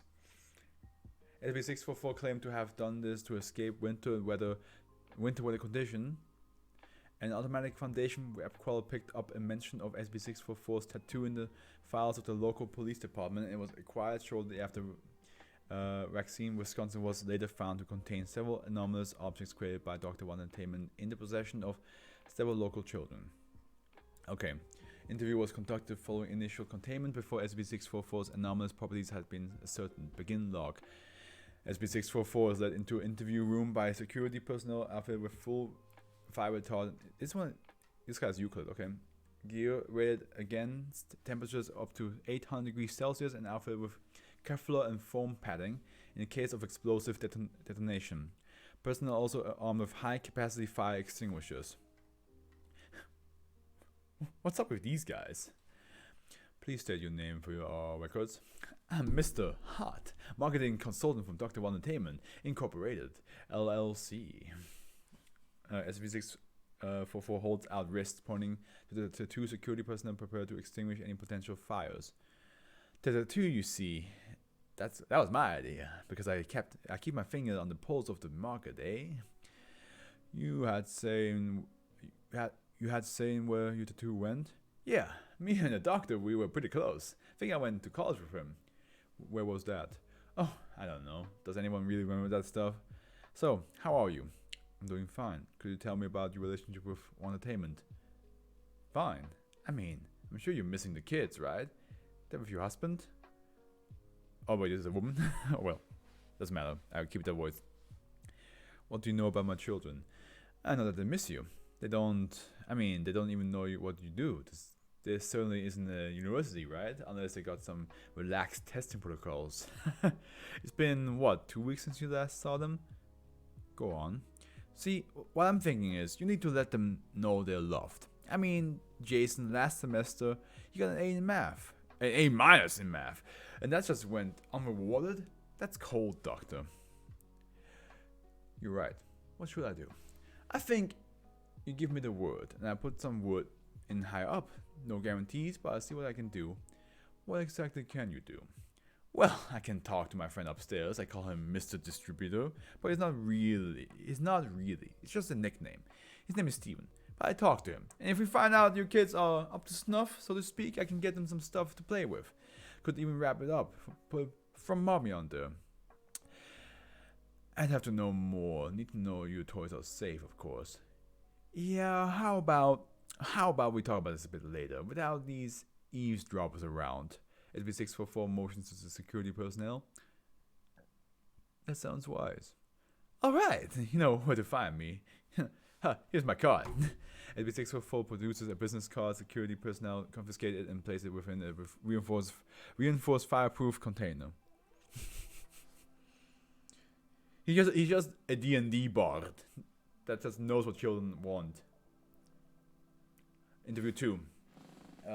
Forward interview was conducted 1 day after the initial recovery.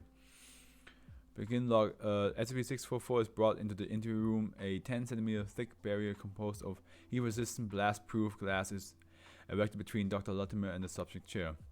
Oh, come on. Hello, Mr. Hot. Hi, Doctor. Is this about the name? I'll be honest, I'm not that hot. It's just a precaution. Could you tell me more about what you mentioned yesterday, your toys?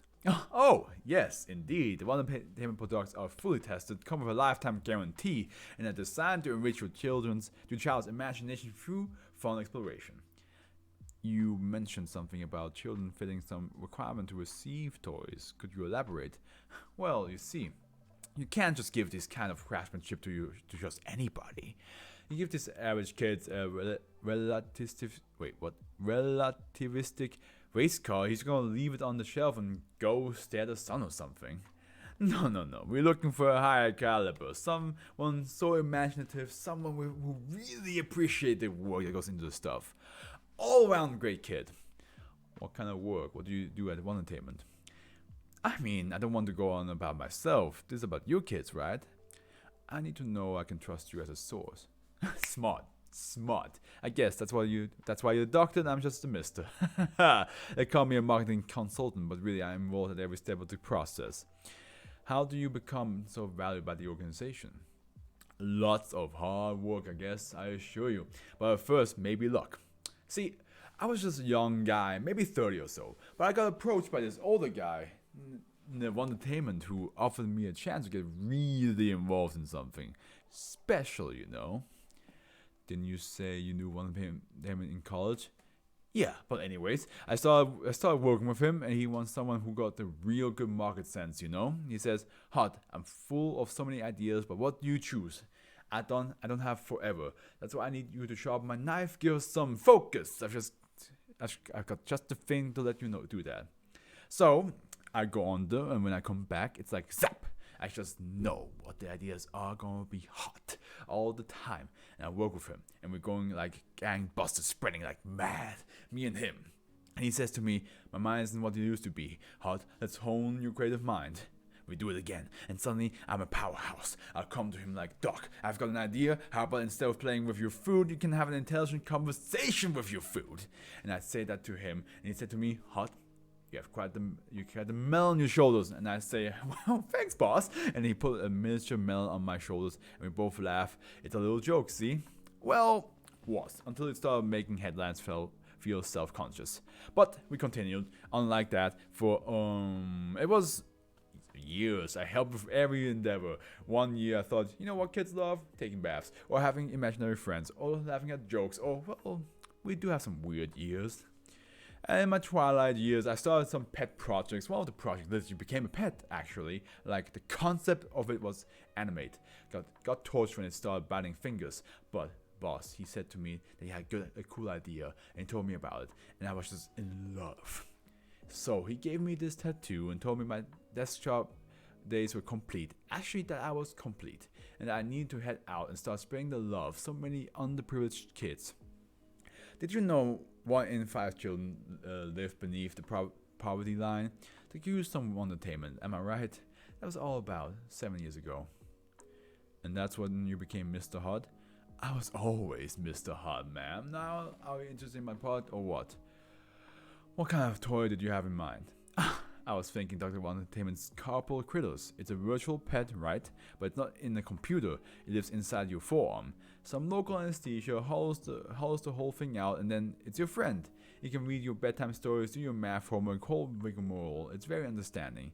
You can yell at it, vent at it, tell it to get lost. It will forgive you, and it'll be there to give you your ulna big hug when you make up. What do you say? I'll think about it. And look, that guy was entertaining. I like Mr. Hot.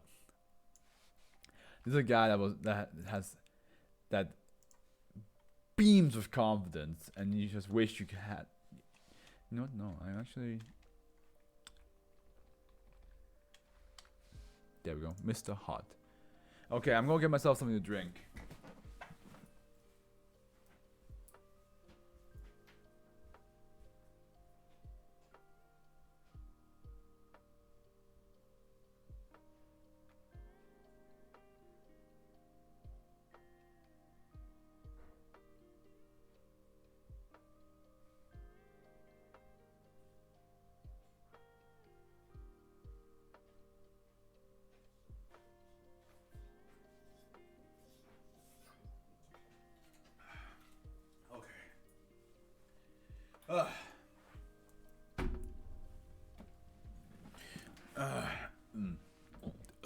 Excuse me. Mouth of truth. We reached the halfway point. I hope that they're not all too long anymore, because it's gonna be 1 a.m. in 25 minutes. Okay, mouth of truth. Safe dashed out Euclid. SB645 is to be kept in a padded crate 2 meters by 2 meters by 1 meter. Personnel with a 10-meter radius of SB645 are to refrain from all statements which may be considered untruthful or deceitful. SB645 is to be cleaned after each activation. SB645 is a large disc of Pavonazetto marble with a humanoid face carved into it, similar to the famous Bocca della Verita carving in the Church of Santa Maria in Cosmedin in Rome, Italy. As with the Bocca carving, the mouth and eyes are empty holes. Unlike with the Bocca carvings, however, subjects who place their hands inside SCP-645's mouth describe it as warm and moist. SCP-645 embodies and has been hypothesized by the Foundation folklorists to be the origin of the lie detection properties attributed to the Bocca carvings since medieval times. Any subject who tells a lie, see Incident Report 645N41, while the hand is within the carving's mouth, will activate the carving, which will then bite off the subject's hand at the wrist and swallow it. Ow. High-speed cameras have revealed that this process, which lasts less than 0.3 seconds, it's pretty quick, involves the manifestation of lips, gingiva, and disproportionately large incisor teeth. The lips cauterize the injury via an unknown mechanism, after which the lips, gingiva, and teeth demanifest. The forced The force exercised by the teeth has not been accurately measured, but it's sufficiently to sever a steel rod held in the hand being bitten off. Wow, that is wow. This guy has some chompers, dude. Pac-Man wishes. Oh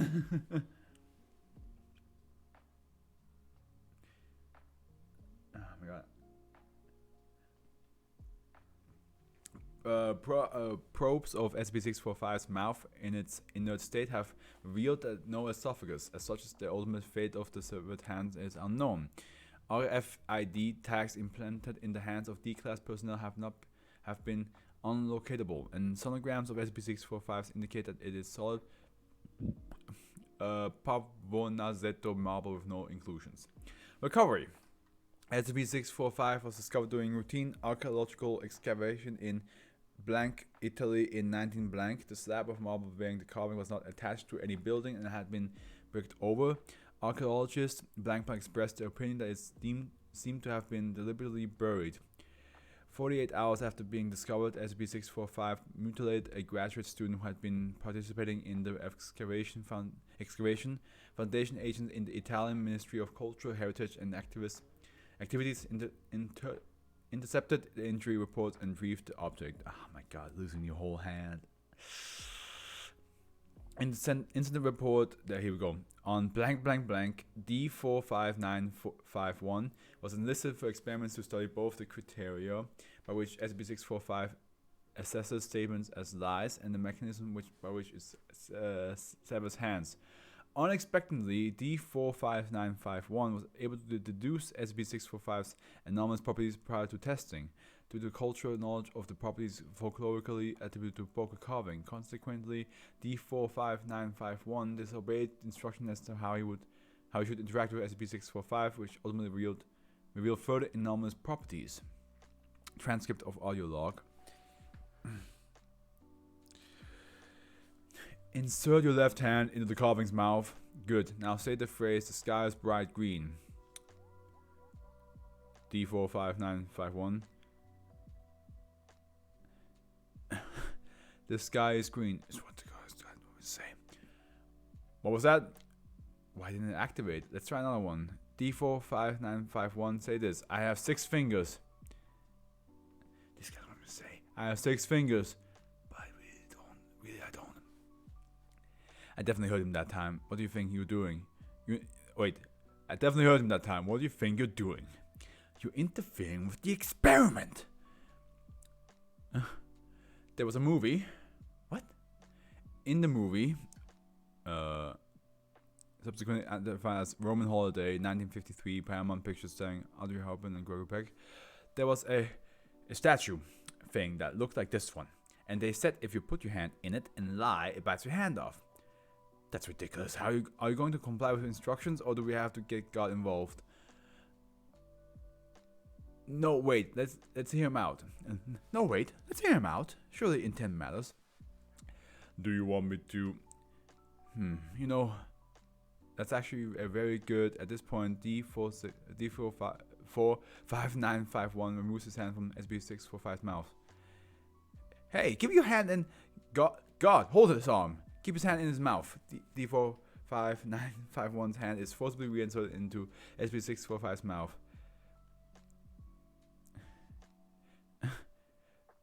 Let's see.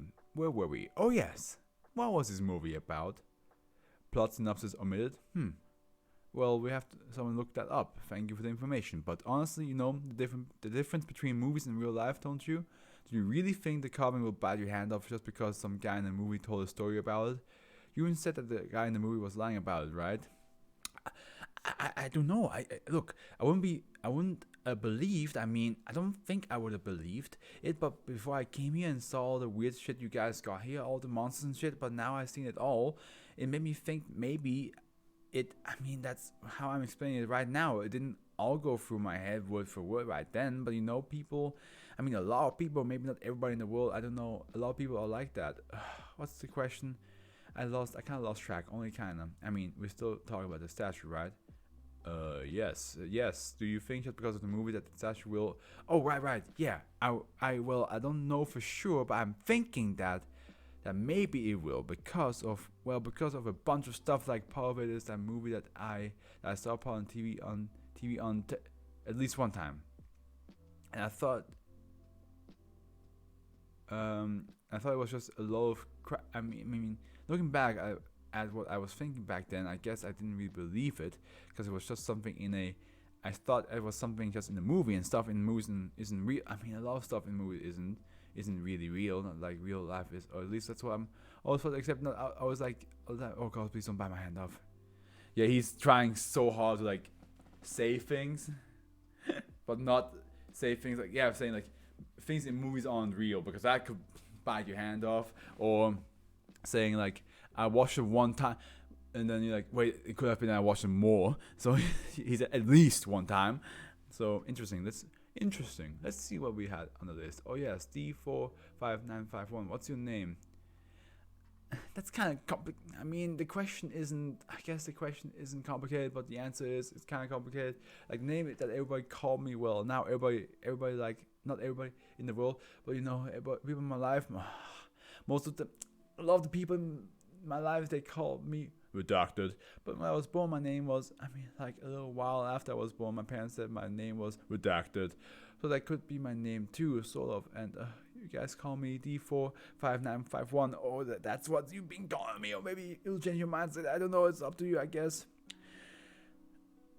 Fascinating. How about D45951 say 2809 is a prime number? Are you fucking serious? God. No. Look, I don't know what that. I mean, I know those words by themselves, but the whole thing doesn't. I mean, obviously it's some sort of obvious maybe isn't that right word, but I guess it's some kind of math thing. Like, I remember hearing about prime numbers I can't remember hearing about them, and I kind of think it was on the news, but I'm not like 100% sure. Oh jeez, that was never. Well, I mean, when I was in school, I didn't do good in math. When I was in school, I had a lot of time, except when I cheated. Except maybe that's not the same as me doing good in math, and I guess I did okay back then. When I was real little, and it was super simple. Impressive. How about, yeah, that's a good one. D45951. Do you ever lie? No, I mean, everybody I used to tell. In the past, I said stuff that maybe wasn't okay. No, maybe stuff that wasn't true, but I'm not going. I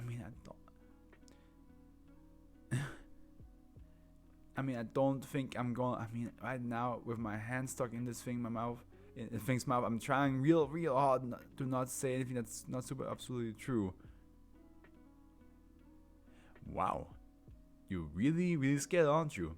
Oh fuck yes, just because of the movie. Look, I went over that already. It's because of the movie that I know, that I think I know what it is, and seeing all the seeing the monsters you got here. I don't know if I saw all of them. Seeing the monsters is what tells me that it's for that maybe it's for real. Plus, why would you be doing this stuff with me sticking my hand in here, and then you tell me to say shit if you weren't expecting it to bite my hand off, right?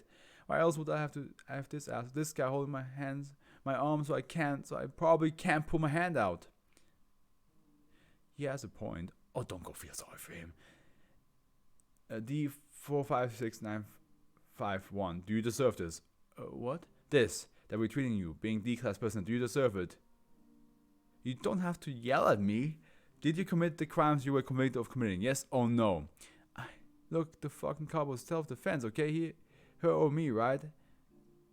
And the others, were they all self-defense too? Sir. Well, look, there were witnesses, and they could. I thought they could. Look at what. No, you know what? No, they fucking weren't self-defense. I didn't think I had to kill him. I didn't think I had no fucking choice. I killed him because I wanted to, because I want them to be dead, because I like killing, because I like the way it makes me feel, because it means I have power. That honest enough for you, you big stone fuck. At this point, SB645 forcibly ejected the 45951's hand from its mouth. High-speed cameras show that its lips manifested and then contorted, apparently spitting the hand out. The lips are completely manifested within 0.2 seconds. What the fuck? did you take your hand out? Put your hand back in. God, put his hand back in. No, I can't. It won't go in. It's not accepting his hand, so it's blocking him. What? Subsequent examination revealed that although Dr. Rensburg, Dr. Long, and God Dickinson were each able to insert a hand into in SB645's mouth, D45951 was not. Experiment was aborted. Get him out of here. We have to requisition another D class, preferably one who doesn't watch romantic comedies. Well, at least we got some results. I wonder what specifically triggered it to reject his hand. Maybe he really was honest enough for it. Creepy little fucker. Hey, that reminds me. How did you know the details about what he did? Seriously, man? I was bluffing. At this point, SCP-645 opened his mouth to a width of approximately 70 centimeters and proposed an elongated frog-like tongue 4 meters across the room at Dr. Rensburg's long.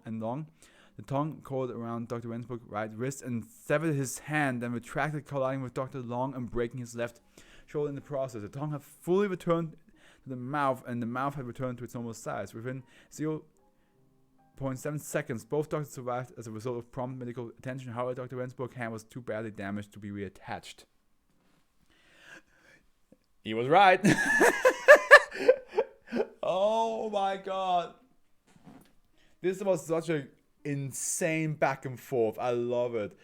Note, after a thorough review of not only incident, but of all footage of the personnel in proximity to SB645, I've come to the conclusion that SB645 is most likely a sapient. This was not the first time that personnel in proximity to SCP-645 have lied or otherwise been less than honest. However, in light of D45951's admittedly impressive performance in avoiding any untruths and of 645's unprecedented rejection of his hand, I feel that 645's attack on Dr. Rensburg immediately after he admitted to having deceived D45951 was a conscious act, motivated by resentment and antipathy. Incident 645-N41 also revealed that the scope of 645 anomalous properties is far greater than we had suspected. In particular, it can no longer be considered to pass the locked box test. I therefore request that its object class be upgraded to Euclid. Site Director R. Kocharian approved 054. That was insane. I think that's my favorite one so far. That was insane. That was so much fun to read. Like, further, fucking props to the D class to not tell a single lie doing all that. Because that is that must have been so hard. Every time he said a word, he had to think like, how can I say this in a way that means I'm not lying?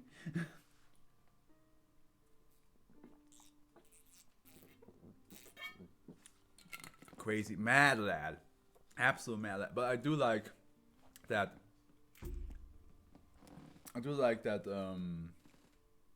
For the first time, we get one of the doctors being like, "Don't feel sorry for this," and then actually talks about the crime. Because again, we keep forgetting that D class are criminals, but I also do think some of them are like lesser criminals, like not as big. But yeah, I do like that the doctor's like, "Do you really think that you should be treated better because like that we're treating you unfairly? Is that really what you think?" Which I have thought that sometimes, but now we saw this D class being like, "No, you know what? I killed them because I wanted to," and you're like, "Oh my god, this guy's a prick." Because you felt bad for him having his hand stuck in there. Because you're like, "Oh, that's awful." Then you're gonna make him say a lie, so that his hand gets chopped off. But then like you find out like, yeah, no, actually that D class guy is actually a monster himself. Okay, next one. Last 4 ones. Birthworm. Euclid. SCP-646 is kept in customized containment unit 9277 in Biosite 66. The floor is to be rinsed daily and drain grates are to be checked weekly for build-up. Personnel are to wash SCP-646 once every 2 weeks with warm water and gentle scrubbing tools. Basic low-hazard contamination showers are to be performed by personnel after this wash. Subject does not seem to require sustenance. A daily serving of 10 kilograms high-quality edible materials are loaded to promote relative activity. All species of offspring are to be examined and logged if any presiding researcher identify offspring they deem worthy of further research. Personnel are to follow appropriate protocols. All unwanted offspring are to be immediately destroyed. SCP-646 is a large translucent gray bloated creature measuring roughly 5.6 meters in length, weighing between 3,400 and 3,700 kilograms. 3 tons!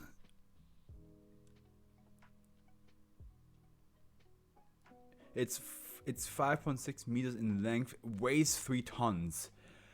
At one end of its body, it is the approximation of a torso with a prominent rib cage and a wide, round head. 7 sets of 3 jointed limbs are located evenly spaced down to the front of the body. A long series of other like organs are located between these limbs. The body tapers to a blunt point with a cloaca-like orifice, the entire frame heaving and shuddering irregularly. The shallows of various internal organs, lungs, hearts, and a digestive tract can be seen through SCP-646 flesh. The flesh is quite smooth and malleable, and a clear, harmless mucus constantly oozes from its skin. SCP-646 is constantly producing unrelated infant organisms.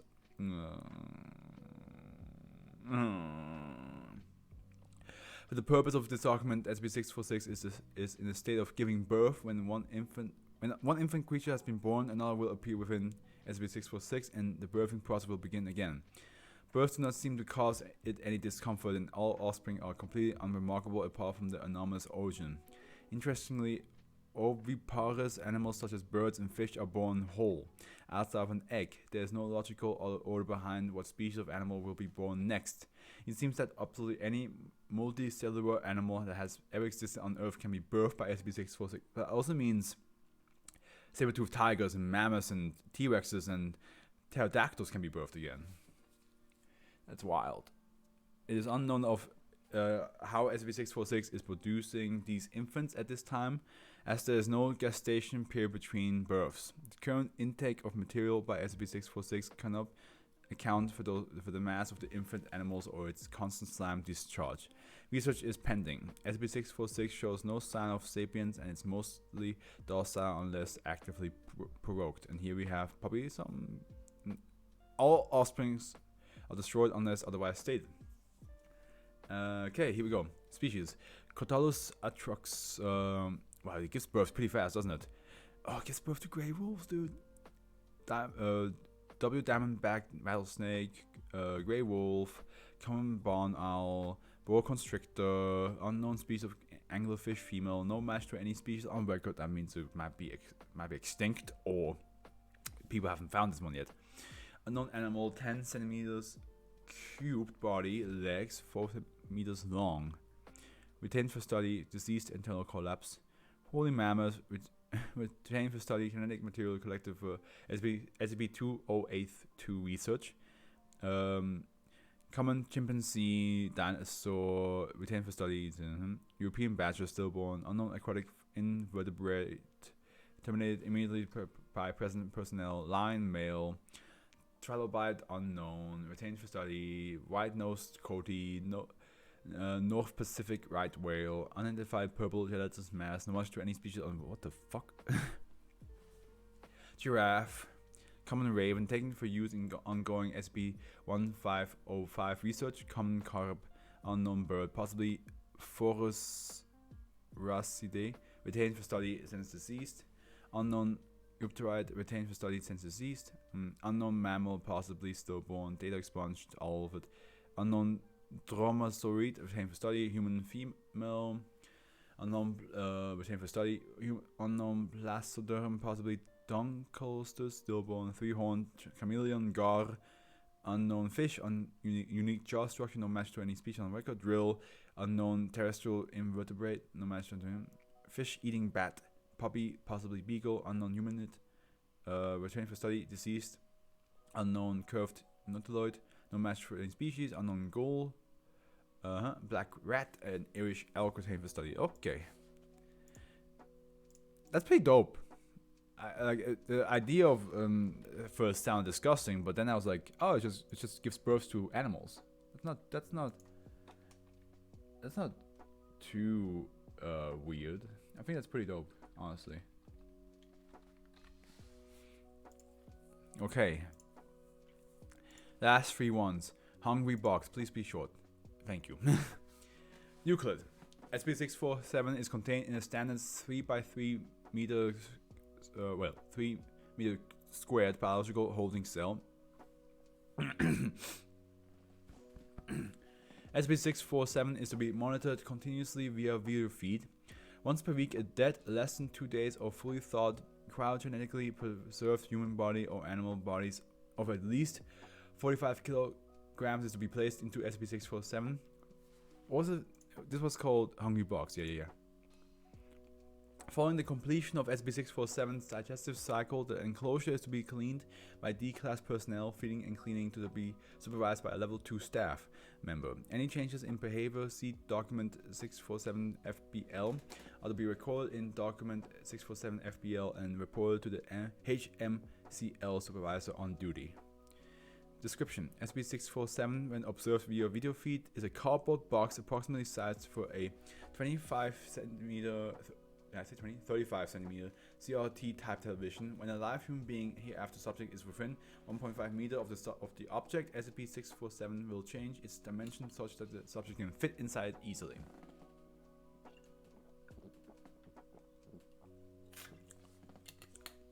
If multiple subjects are within 1.5 meters, the dimension will adjust to the most appealing to the subject. Will adjust to be most appealing to the subject with the most disheveled appearance. When a subject enters SCP-647, the flaps of the box will close and are unable to be opened. In testing, the flaps resisted a force in excess of 30 kilonewton. I don't know. Once the flaps close, SB647 will secrete a digestive fluid that is absorbed by the subject's skin and dissolves soft tissue from the inside out. Once the subject is completely dissolved, the liquid are absorbed by SB647 and undissolved elements, example bones, clothing, are so forcibly expelled. In the wild, the solid waste will be expelled into a source of cover, example bush or high grass, or over low fences. The entire digestive process takes approximately 10 minutes. SB647 does excrete waste products. The waste is ordinary water mixed with a fluid visually similar to motor oil. Analysis of the oil-like liquid is ongoing. As the time since the last feeding increases, the transformation becomes more elaborate, including a blanket and lining of newspaper. After 2 days, cans of fruit. After 3 days, bottle of alcoholic beverages. After 5 days. Its natural habitat is an urban environment. SB647 chooses one spot, usually in the corner of an alleyway out of direct view of the main street. After feeding 2 or 3 times, SB647 will relocate, usually during the night. Locomotion is achieved by means of movement of the flaps. SB647 is now 1 a.m., which is good. If the next 2 ones are short, then we get this done before 1:30. Has also been known to actively attack a subject rather than waiting for them to enter on their own. Attacks have been triggered by attempts to damage SB647, including sample retrieval, attempts to remove extra components manifested by SB647, time periods of more than 7 days between feedings. In addition, after 8 days, SB647 will attempt to relocate. If blocked, it will spray a caustic liquid similar to its digestive juices onto all nearby objects, including walls, causing them to dissolve over 15 to 20 minutes depending on composition and mass. SB647 is self-repairing. Fibrous tendrils will grow across any tears, taking on the appearance of duct tape after approximately 1 hour and appearing as cardboard matching the rest of the surface after 24 hours. When set on fire, SB647 will let out a loud human-like shriek and attack any subject in range, while the surface will redacted. Circumstances of retrieval, I can imagine this box will be, especially in big cities where there's like homeless people. I can imagine this box just like chill somewhere, a homeless person walks by and there's like, oh, it's big enough for me to lay in. Lays in there, falls asleep, and then next thing you know.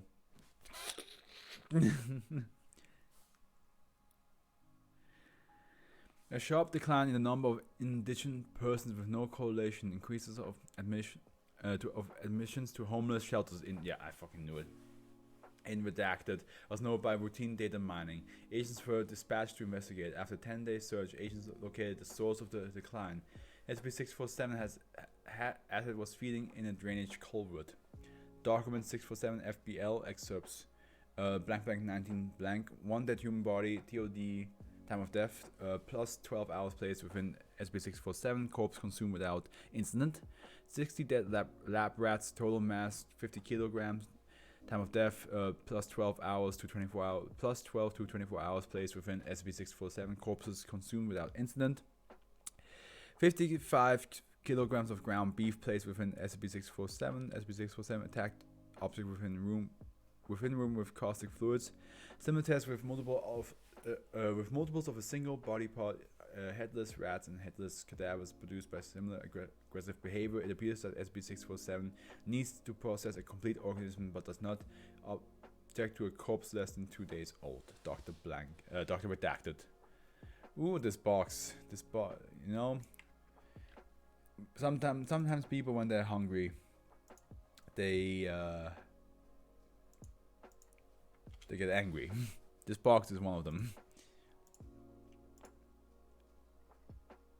Good, another short one. Let me just check if the other one is also short.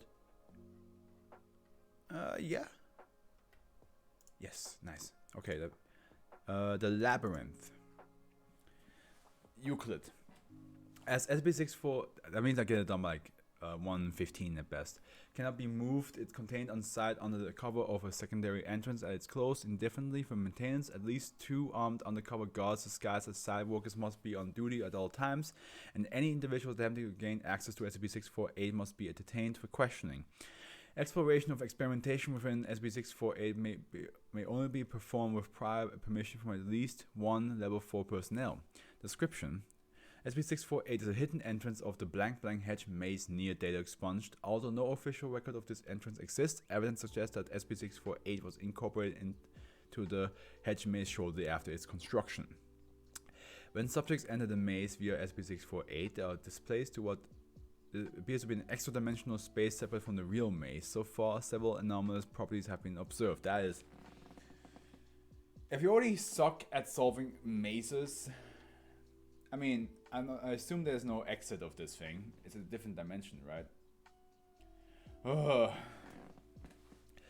The maze behind SCP-648 blocks all radio transmissions, preventing communication or remote recordings of the inside of the maze.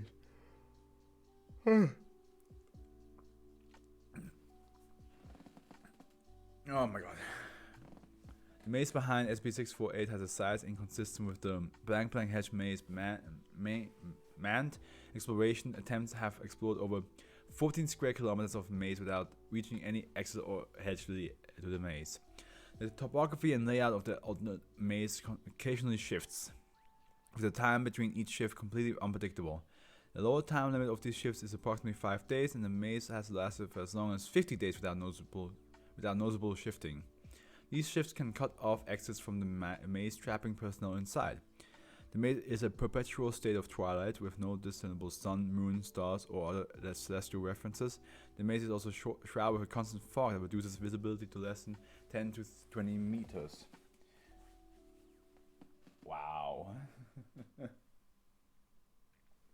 Exploration teams have encountered living creatures within the maze at a distance of greater than 2 kilometers from the entrance. These creatures appear to be data expunged and have proven to be extremely dangerous, and as such, all teams should try to avoid them as if it's possible. Imagine you go exploring a maze and there's a creature in there. Doesn't matter if the creature was dangerous or not dangerous, I would freak out.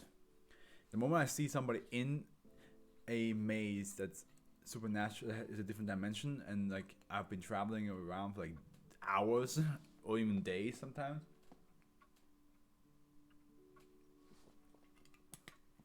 No, I would hate it. I would hate seeing that. SCP-648 came to foundation attention on blank blank 19 blank after 2 young children discovered the enormous entrance and disappeared inside. Amnestics were administered to the parents of the children and several witnesses, and cover story planted. That is, it's sad that they couldn't find the children. Who knows how long the children have been gone? They could have been gone for like days, weeks, months. Addendum 2. Exploration log. Blank blank 2000 blank.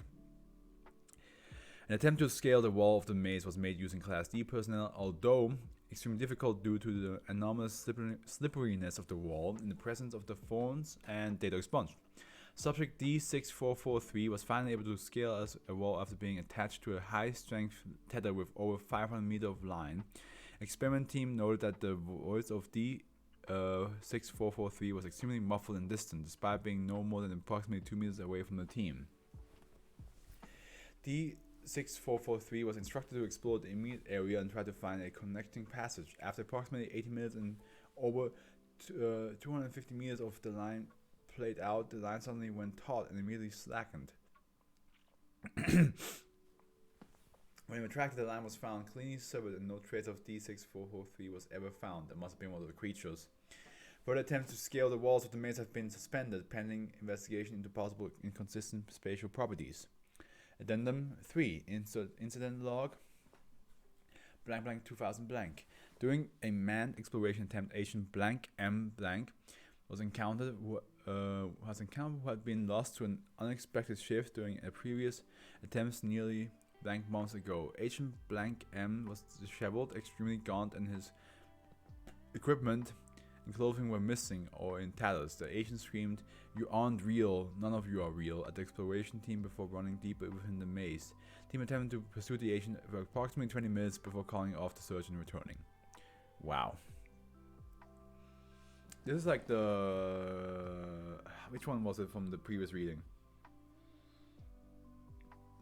The one with the elevator, where one popped up naked and was like, "I gotta go back." This is not real. Incident log. Blank blank 2000 blank on blank blank 2000 blank. A breach was reported at the SCP-648 containment station. Upon arrival, agent found that the station had been attacked from the inside. Revised containment procedure are under review and additional guards are to be posted until further notice. Okay. Honestly, I think that's like a... That could be like a nightmare. Like a childhood nightmare. Seeing like one of those like... one of those like hedge labyrinths, and first you're like, oh, that's dope, but once you're in, you're like kind of worried you never find your way out again.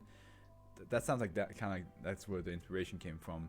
Matchbox full of winter. You know what I mean? Like I feel like that's like where the inspiration comes from, and that's and they're like, yeah, what if you do that, but it actually leads to a different dimension, and it's just an endless maze. So I like the color. SCP-649 is to be kept in a standard Type 2 containment locker on Site 77. It should not be opened nor moved from its location unless testing is being performed. Heating implements, windshields, and equipment to clear snow must be present during the testing to prevent containment failures. SCP-649 is a matchbox from a new... How long is this again? Okay. I know it was short, but I just want to double check. A matchbox from an unidentified brand with a 32 match count. The box is marked with a logo in the shape of a snowflake crystal on the underside that feels cold to the touch. Whenever a match from SCP-649 is struck, snowflakes will shoot out in contrast to the sparks of a normal match. That is beautiful. I kind of, you know what? I'm gonna write that down. As a potential SCP that I want to do. This one will probably be like a lot of like...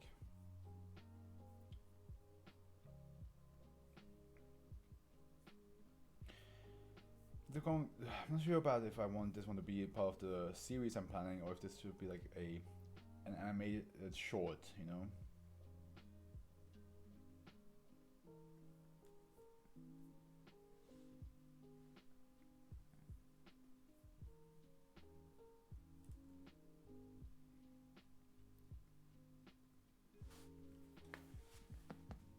Okay,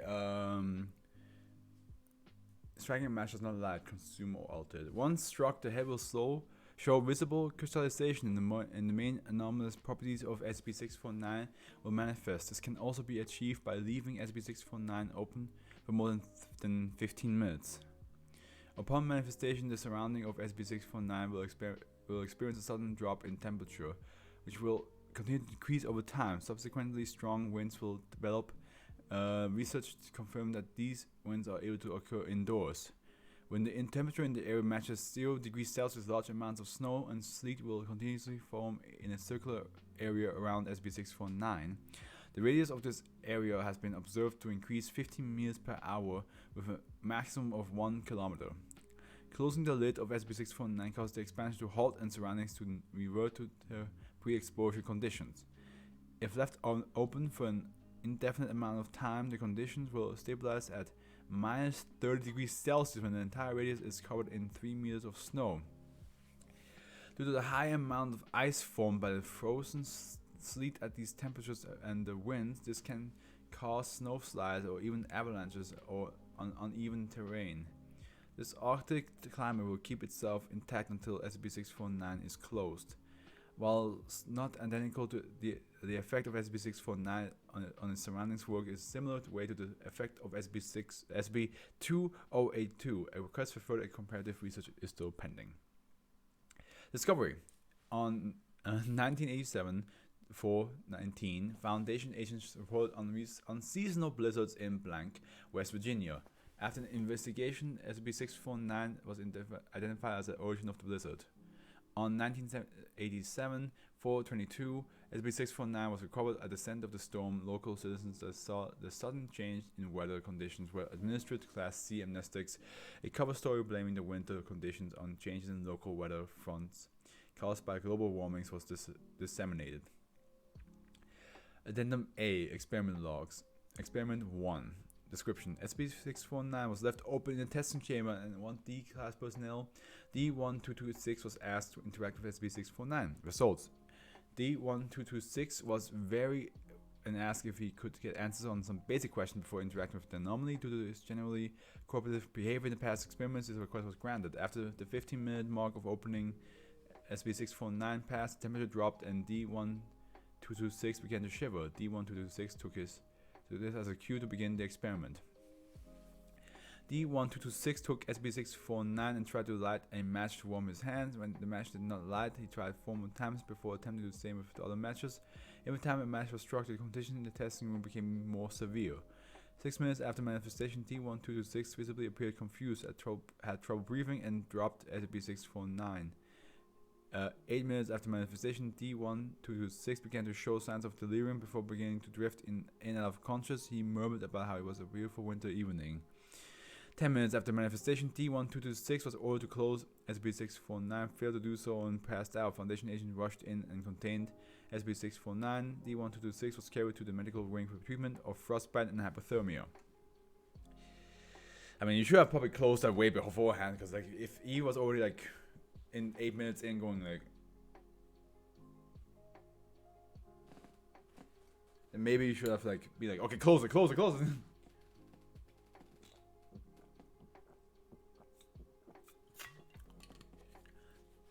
Experiment 2. SB649 was left open in a testing chamber so that its anomalous properties manifest for observation and to collect samples. Dr. Penn had been sampling the precipitation and soil. Analysis showed that these had no anomalous properties. During this, she reported the feeling of being stared at. While analyzing the wind, the opinion reported visual observation of small faint silhouettes in the distant fog. She was asked to leave the testing chamber.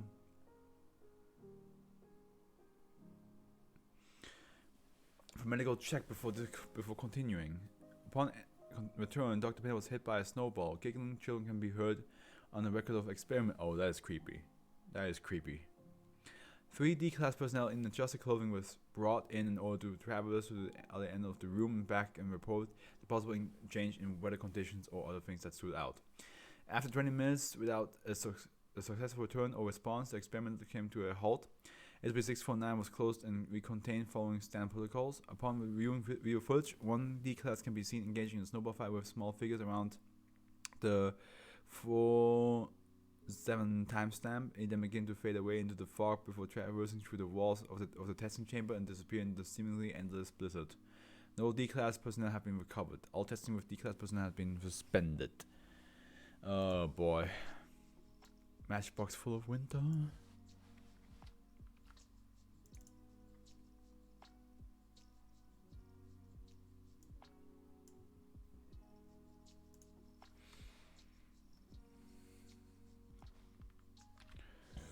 Okay, here is the list.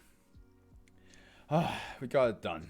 We got it done, and here's the list. Mouth of Truth. That was just a lot of fun to read because, like, props to the D class for finding ways to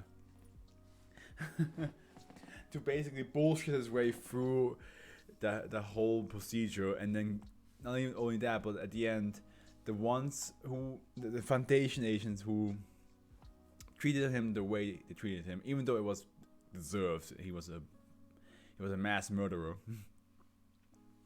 Yeah, like they got the shit on, which is it's kind of refreshing to see, like, them treating a D class whole. But again, the D class deserved it. It deserved to be used for this. Well, okay, maybe not used for this, but it deserves to be definitely being in jail and, you know, serve time. But kind of funny seeing them, like, being all rude, well, pushy, and even, like, let's be honest, they played with their food a lot. They were like really like, hey, how about you say this?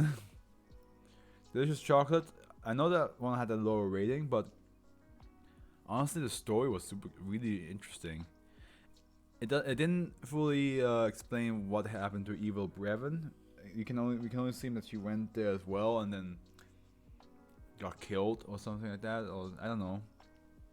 But yeah, I like the story. I like the story that, like, the doctor and the agent were, like, going around trying to find her, then found this orphanage, and the orphans were acting weird. But then, like, somebody has some letters from one of the orphans, and then we find out that it was like a crime thriller. It was really fun. Mr. Hot, just a lot of fun to read. Honestly, it's just a fun character. And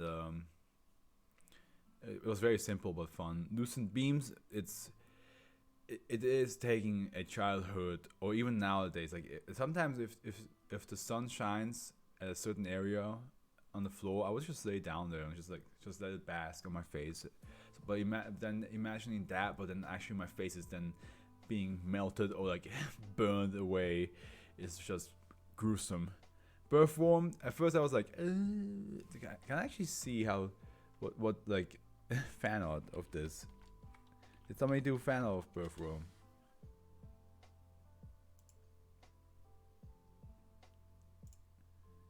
Yeah, that's probably the closest we can. Wait, show me that again. Oh, it's a GIF. Oh, okay.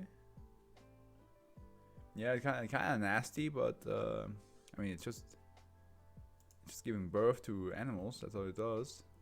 Not too bad. Not sure why this is a thing. Oh, yeah, that's a bit weird. Yeah.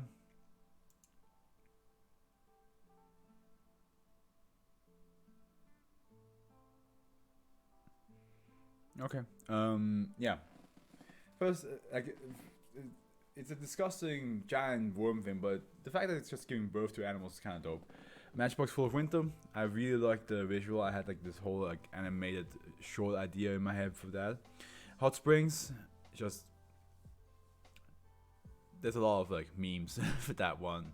The Hot Spring episode of anime, Ganondorf, and yeah, it's just I think it's a cool concept that, like, one hot spring makes you pregnant, the other one can give you an abortion, but it only is good for women. Which, you know what?